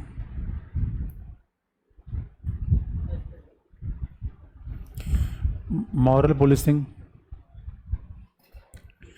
आपको मैं बताऊं, मॉरल पुलिसिंग कहाँ होती है? मॉरल पुलिसिंग कई जगह है, अफगानिस्तान में, सऊदी अरेबिया में। आपको मैं बताऊं कैसे मॉरल पुलिसिंग है। आपको पता होगा मलाला की नाक काट ली गई थी, और मलाला गोली मारी गई थी, और अफगानिस्तान में एक महिला की, मैं महिला का नाम भूल गया, उसकी नाक काट ली गई थी, और अमेरिका में टाइम मैगजीन ने उसे फ्रंट पेज पे जगह दिया था। अब आपको पता है कि उस महिला की नाक क्यों काटी गई? मैं कारण बता दूंगा तब दंग रह जाएंगे। और मलाला गोली क्यों मारी गई थी वाला कारण था। महिला की जानते हैं नाक क्यों काटी गई थी? क्योंकि तालिबानियों का यह आरोप था कि ये महिला सार्वजनिक रूप में अपने परिवार के अलावा किसी व्यक्ति के साथ घूम रही थी। तो मैं कई बार दंग हो जाता हूँ, दिल्ली में कितने लोगों का नाक कटा होता अगर ये बात कमाल की बात है। तो मुझे तो नाक सही सलामत नहीं दिखती किसी की। अरे मेरे बच्चों, अब कमाल की बात है यार ये। अरे मेरे बच्चों, अब बताओ ये क्या है? Moral policing. आप याद रखो, दुनिया में कई जगह है। अब देखो, ईरान के नए राष्ट्रपति आए हैं, इसी बात पे तो विवाद है। ईरान के नए राष्ट्रपति कह रहे हैं नहीं, स्कार्फ हम परमिशन नहीं देंगे, धर्म का इससे संबंध नहीं है। मलाला से पूछा गया था कि आप इस्लाम खिलाफ हो क्या? मलाला ने कहा किसने कहा? तो उनसे पूछा गया नहीं, आप तो कह रही हो कि वो तालिबान खिलाफत में हो। उन्होंने कहा अरे भाई, इस्लाम के जो बेसिक प्रिंसिपल है उसमें स्कार्फ और ये सब कहीं नहीं आता। बेसिक प्रिंसिपल है तो हज करना, ज़कात करना, जो उसके फंडामेंटल प्रिंसिपल है, 5 बार नमाज अदा करना। तो अब अगर आप देखोगे, धर्म में समस्या नहीं है, धर्म की समस्या पर नैतिक पहरेदारी है। और हमारे यहाँ देखो बजरंग दल वाले, अब पता चला कि पार्क में कोई बच्चे बच्चियाँ बैठे हैं, अभी कहते हैं वैलेंटाइन डे क्या है। अरे जब तुमने नहीं मनाया तो क्यों जलते हो जो मना रहे हैं? कमाल की बात है। और एक बात याद रखो, इसी आदमी जो कई बार मैं देखा बूढ़ापे में सठिया जाता है, उसको इस बात का फ्रस्ट्रेशन नहीं को बैठा क्यों है, वो कहता है मुझे ऐसा मौका क्यों नहीं मिला। और ये बजरंग दल वाले क्या करते हैं, कोई पार्क में बैठ गया, ले घूं से ले कहे तुम राखी बांधो। अरे राखी क्यों बांधो भाई उसको? मैं राखी किसी और को बांधूंगा, पार्क पर किसी और के साथ बैठा हूं, ये तुम तय करोगे। यही मॉरल पुलिसिंग है। खाप पंचायत कह देती है इनसे विवाह मत करना, उनसे विवाह मत करना, ये लो। अब ये भी लोग तय करेंगे, ड्रेस भी तय करेंगे, विवाह भी तय करेंगे, खाना भी तय करेंगे। ये भी जीना कोई जीना है मेरे लल्लू। इसलिए मेरे दोस्तों, आज़ादी के लिए राज्य ही चुनौती है, समाज भी चुनौती है। यही खतरा है हमारे यहाँ। यूरोप में ऐसा नहीं है, हमारे यहाँ समाज ही बड़ी चुनौती है। इसलिए मेरे बच्चों देखो, लड़कियों को कभी ऐसा दिल्ली में ऐसा महसूस हुआ कि वो 12 बजे रात सड़क पर घूमते हुए चले? नहीं चल सकती। राज्य मना करता है, समाज। लिख लो मेरे बच्चों, क्या लिखा आपने? इसलिए याद रखिए, देखो बात फिर ध्यान सुनिए, पुलिस का काम ही पहरेदारी करना है। पुलिस का काम पहरेदारी करना है। और पुलिस पहरेदारी किस बात पे करती है? पुलिस कभी आपसे, आप मेट्रो में जा रहे हो और कभी आपने स्टाइलिश कपड़ा पहना, एकदम झांगा वांगा जैसे, एकदम दंदना कैसे गए, एकदम से यहाँ पे चंगू मंगू वाली लाइफ स्टाइल पर के। सीआरपीएफ का जवान कभी आपसे नहीं पूछ सकता ये कौन सा कपड़ा पहने हो, उसका काम ये नहीं है। वो केवल ये चेक करेगा कि आपके पास आर्म्स तो नहीं है। पुलिस का काम केवल ये है कि आपने किसी को पीटा तो नहीं, अगर किसी व्यक्ति ने मोबाइल तो नहीं छीना। पुलिस का काम है पहरेदारी करना। वो पहरेदारी कैसी है? लॉ को मेंटेन रखना, नैतिक पहरेदारी नहीं।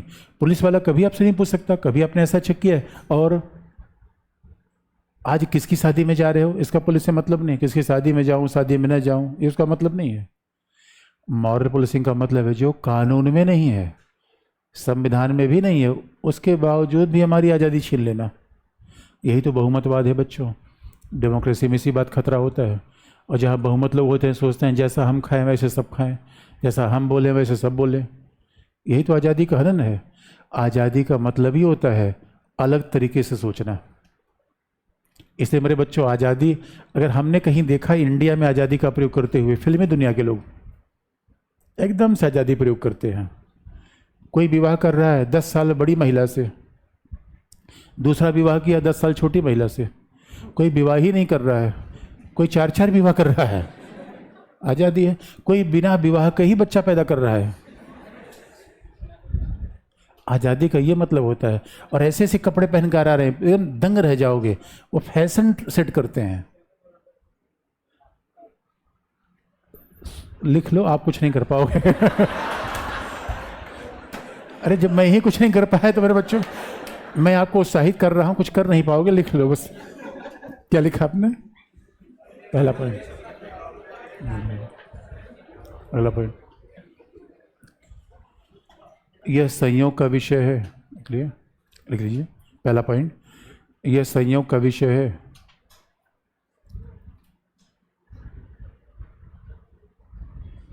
यह संयोग का विषय है कि भारत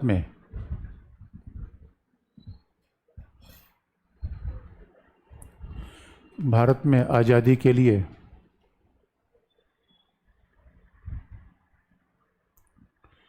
राज्य और सरकार से भी बड़ा खतरा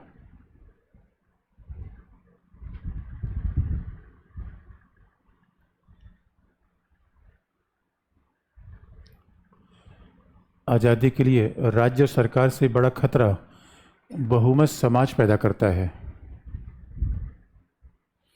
बहुमत समाज अंडरलाइन।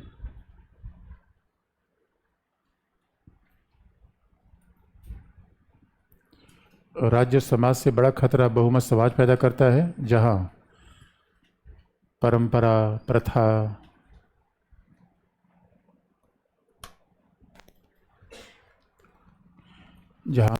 प्रथा, और अनेक धार्मिक आधारों पर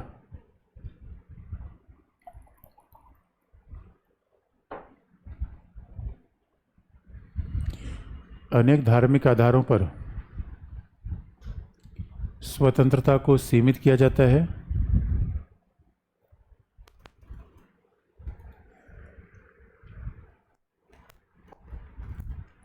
जिसका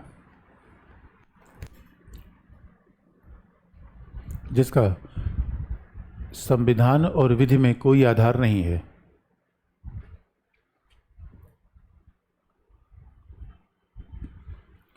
जिसका संविधान और विधि में कोई आधार नहीं है। अगला हेडिंग लिख लीजिए।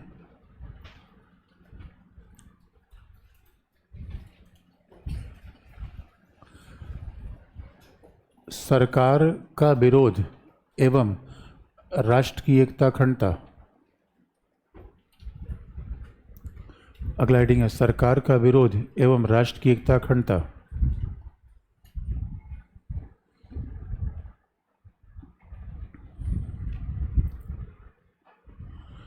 सरकार का विरोध एवं राष्ट्र की एकता अखंडता। पहला पॉइंट, स्वतंत्रता संविधान के द्वारा दी गई है, सरकार के द्वारा नहीं।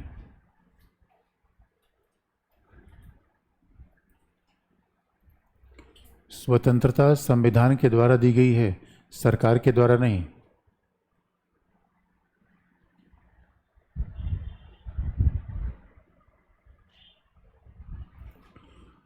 स्वतंत्रता संविधान के द्वारा दी गई है, सरकार के द्वारा नहीं। इसलिए किसी भी नागरिक को सरकार की आलोचना करने का मूल अधिकार है।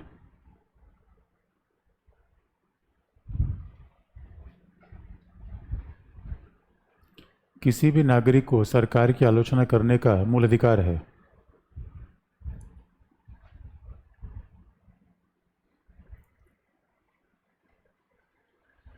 सरकार की आलोचना करने का मूल अधिकार है।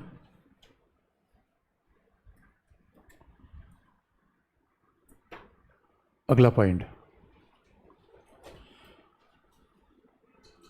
नागरिक को राष्ट्र की संप्रभुता और अखंडता खंडित करने का अधिकार नहीं है। राष्ट्र की संप्रभुता और अखंडता को खंडित करने का अधिकार नहीं है।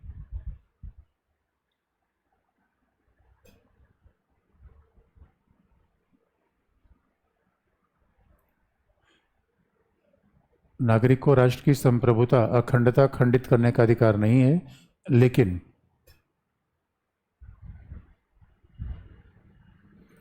लेकिन स्वतंत्रता के लिए सबसे बड़ी चुनौती तब उत्पन्न होती है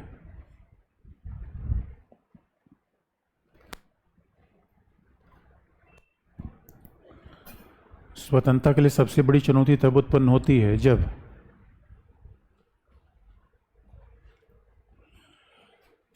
जब राष्ट्र की एकता अखंडता के बहाने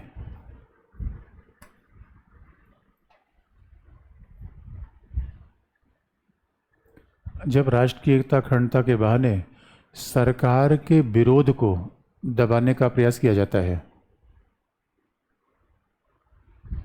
जब राष्ट्र की एकता अखंडता के बहाने सरकार के विरोध को दबाने का प्रयास किया जाता है,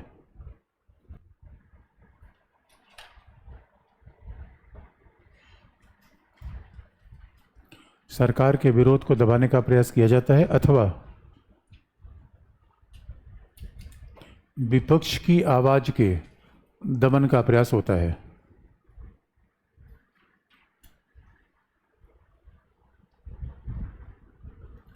अथवा विपक्ष की आवाज के दमन का प्रयास किया जाता है।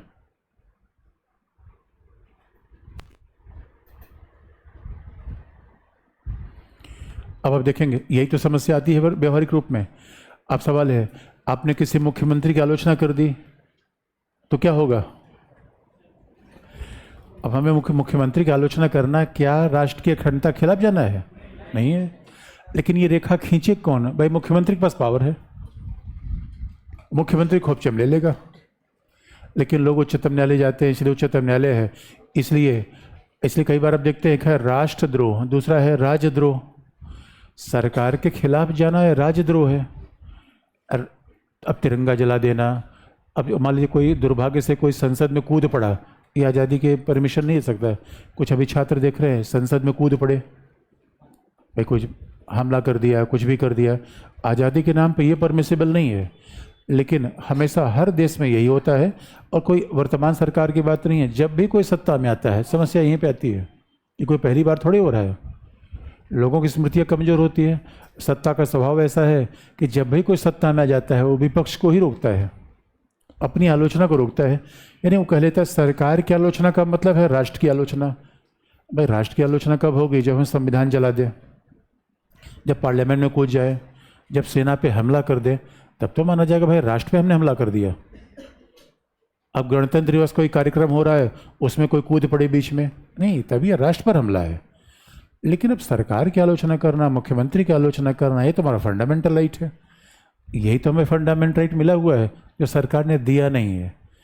लेकिन अब सरकार कई बार लोक व्यवस्था के नाम पर इन सब चीज़ों को सीमित करने का प्रयास करती है। इसलिए कहा भी जाता है न्यायपालिका तो है ही है, नागरिक समाज भी बहुत जागरूक होना चाहिए। लेकिन बस हमारे यहाँ दुर्भाग्य की बात यही है, कई बार लोग आज़ादी के नाम पर तनाव पैदा करना चाहते हैं, समाज में हिंसा फैलाना चाहते हैं। पर आजकल तो एक फैशन बन गया है, अपने पॉलिटिकल करियर को आगे बढ़ाने के लिए सनसनी पैदा करना चाहते हैं, कुछ ऐसी घटना करना जिस समाज में दंगा हो जाए, उल्टी सीधी बात करके वो लाइमलाइट में आना चाहते हैं। ये बड़ा दुर्भाग्यपूर्ण ट्रेंड है, इससे समाज का नुकसान है। ये आज़ादी देने का पर्पज़ नहीं था। अब कुछ अलग बातों को देख ले जो आर्टिकल 19 क्लॉज 1A से आगे हैं। यहाँ तक बात हो गई। अच्छा, किसी बच्चे ने पूछा है आरक्षण का नाम रोस्टर क्या है? अब रोस्टर सिंपल सी बात ये है, और रोस्टर मतलब घुमाना।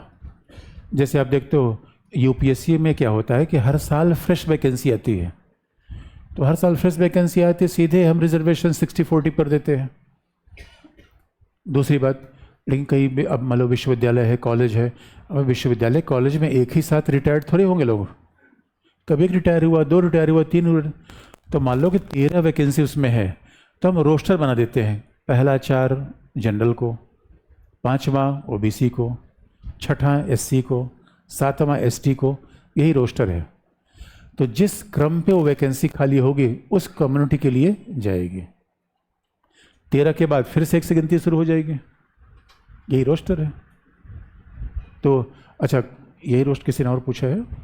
और देखिए, मैं फिर कई बार आप ऐसे सवाल पूछते हैं पॉलिटिकल डिबेटेबल, तो उसका कोई जवाब ही नहीं है। अब हम तो यही रिक्वेस्ट करें ऐसे सवाल से बचिए। आप देखो बच्चे हो, आप कई बार हम कह देंगे तो आप बुरा भी मान जाते हो, लेकिन टीचर और पेरेंट्स का काम कुछ ऐसा होता ही है जो कई बार आपको पसंद नहीं भी आता। तो जब आप कोई ऑब्जेक्टिव चीज़ पूछते हो, तो जैसे किसी बच्चे ने इंटरनेट का अधिकार क्या है, इंटरनेट का अधिकार आगे आपको बता देंगे, व्यवसाय के अधिकार में है। भाई आज तो व्यवसाय बिना इंटरनेट के हो ही नहीं सकता, और व्यवसाय का अधिकार आर्टिकल 19 में है। और कई बार 19 से 21 बहुत जुड़ गया है, आगे आपको बता देंगे। फिर किसी ने बीबीसी के बारे में पूछा, देखिए फिर विवादास्पद बात है। तो जिसके बारे में आप उत्तर जानते हो, शॉर्ट नोट्स कैसे बताएं? अरे पहले एक बार अच्छे से पढ़ लो, फिर मैं बता दूंगा कैसे बनाओ।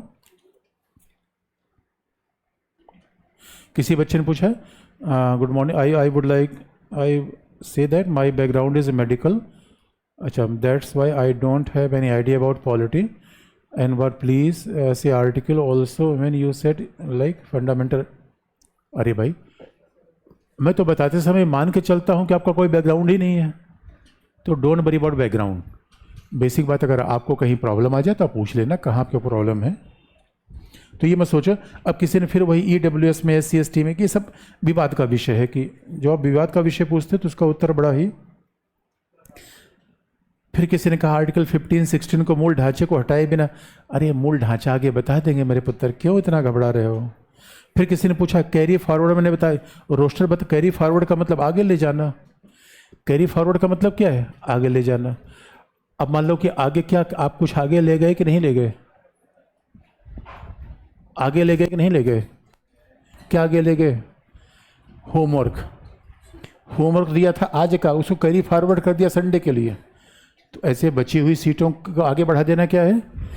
इस साल की सीटें हैं उसको भरने के लिए हमने अगली साल बढ़ा दिया, इसका नाम क्या है? Carry forward. और दूसरा, किसी बच्चे ने पूछा स्वच्छंदता, अचानक इस क्लास में कोई बच्चा उठ के नाचने लगे तो क्या है? स्वच्छंदता। अचानक कोई बच्चा हेलमेट लिया, अच्छा बाइक लिया हेलमेट से और तुरंत बाइक की स्पीड कर दिया 120 किलोमीटर, स्वतंत्रता है, स्वच्छंदता है। और 3 लोगों को धक्का मारा। इसलिए मेरे बच्चों बहुत ध्यान से देखना, बाइक आपकी है, चलाना आपको है, इसके बावजूद सरकार ने स्पीड लिमिट कर रखा है। ये आज़ादी पे प्रतिबंध है कि नहीं? इसलिए बिना प्रतिबंधों की आज़ादी मिलती नहीं मेरे बच्चों। लेकिन ये प्रतिबंध मनमानी नहीं होने चाहिए, यही बात है। आगे लिख लीजिए। क्या मतलब? आगे लिख लीजिए। स्वतंत्रता हेडिंग है, हाँ हेडिंग ही तो है। स्वतंत्रता का अधिकार और लोकतंत्र, हाँ जो मैंने बताया उसमें कोई प्रॉब्लम तो नहीं है?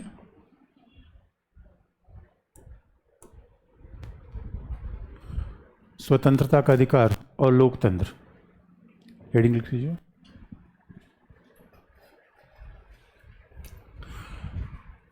अच्छा, अब जब जैसे मान लीजिए किसी विषय पर आपको कभी सवाल आ गया कि प्रेस की स्वतंत्रता, तो 4 पॉइंट आप फेवर में लिखेंगे, 4 पॉइंट विरोध में आप लिख देंगे। जैसे मान लीजिए प्रेस की स्वतंत्रता लोकतंत्र के लिए जरूरी है, और आप जानते हो प्रेस को इसीलिए कहा जाता है कि वो शासन का चौथा खंभा है, क्योंकि विपक्ष की बात, आप भाई सरकार की आप आलोचना करोगे, विपक्ष अपनी बात उठाएगा, लेकिन ये बात पहुंचे किसके द्वारा? प्रेस के द्वारा। तो हमेशा प्रेस लोकतंत्र के लिए बहुत फंडामेंटल है, बिना प्रेस के बात बन नहीं पाती।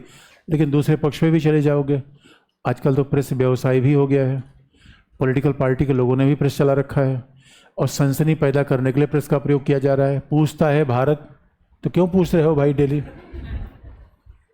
ऐसे ही प्रेस तो है। इसे दूसरे पक्ष पे जाके फिर निष्कर्ष आप लिख दोगे कि आज़ादी होनी चाहिए, लेकिन स्वाभाविक रूप में आज़ादी लोकतंत्र के विकास के लिए, व्यक्ति के व्यक्तित्व के विकास के लिए किया जाए, समाज में सनसनी फैलाने के लिए और राष्ट्र की एकता अखंडता के खिलाफ न किया जाए। यही तो निष्कर्ष होगा हमेशा। बीच का मामला ले जाएंगे, कोई भी विषय आ जाए, 2-4 पॉइंट पक्ष में, 2-4 पॉइंट विपक्ष में, निष्कर्ष आप लिख दीजिए। आगे लिखिए, क्या लिखा आपने? स्वतंत्रता का, हाँ पहला पॉइंट।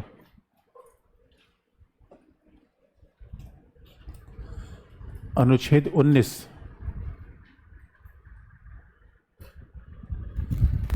अनुच्छेद 19 में प्रेस की स्वतंत्रता,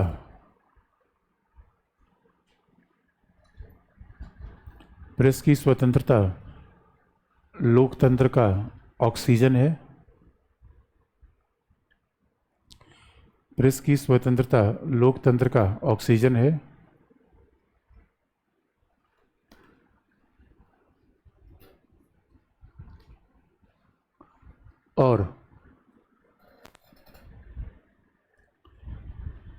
और शांतिपूर्ण बिना हथियारों के,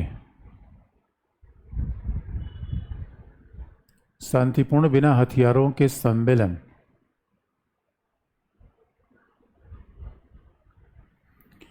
शांतिपूर्ण बिना हथियारों के सम्मेलन का अधिकार भी, शांतिपूर्ण बिना हथियारों का, इसको विशुद्ध नाम है निरायुध, पीसफुल विदाउट आर्म्स, शांतिपूर्ण बिना हथियारों के सम्मेलन, ये लिखा हुआ है।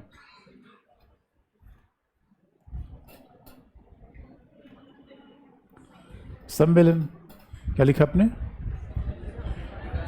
हथियारों का सम्मेलन भी मूल अधिकार है।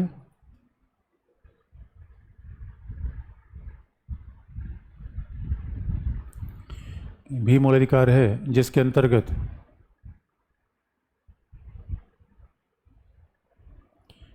अंतर्गत नागरिकों को धरना प्रदर्शन,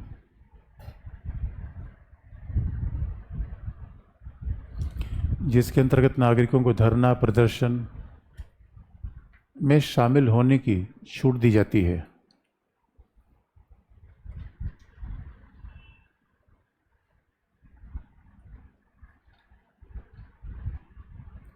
नागरिकों को धरना प्रदर्शन में शामिल होने की छूट दी जाती है,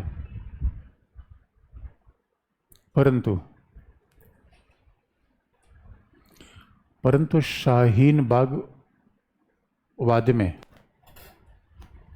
शाहीन बाग बड़ा दिल्ली में तो है, शाहीन बाग बड़ा फेमस हुआ था,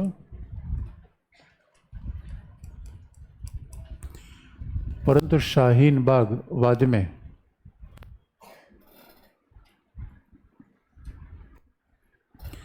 उच्चतम न्यायालय ने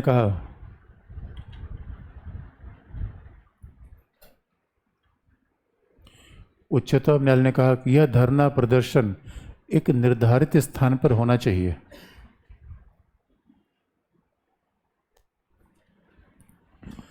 यह धरना प्रदर्शन एक निर्धारित स्थान पर होना चाहिए।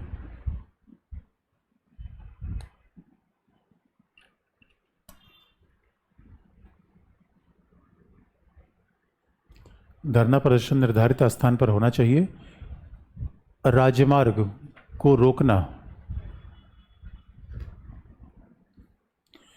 राजमार्ग को रोकना अथवा रेल संचालन को बाधित करना,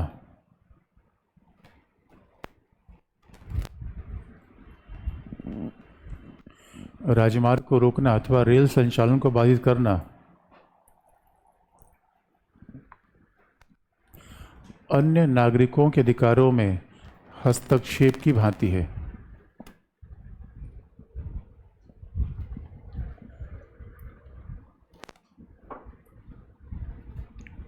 अन्य नागरिकों के अधिकार में हस्तक्षेप की भांति है।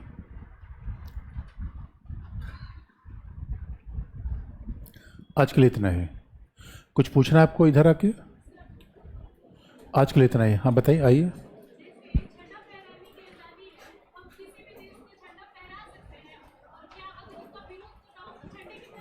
आ जाओ, इधर आ जाओ।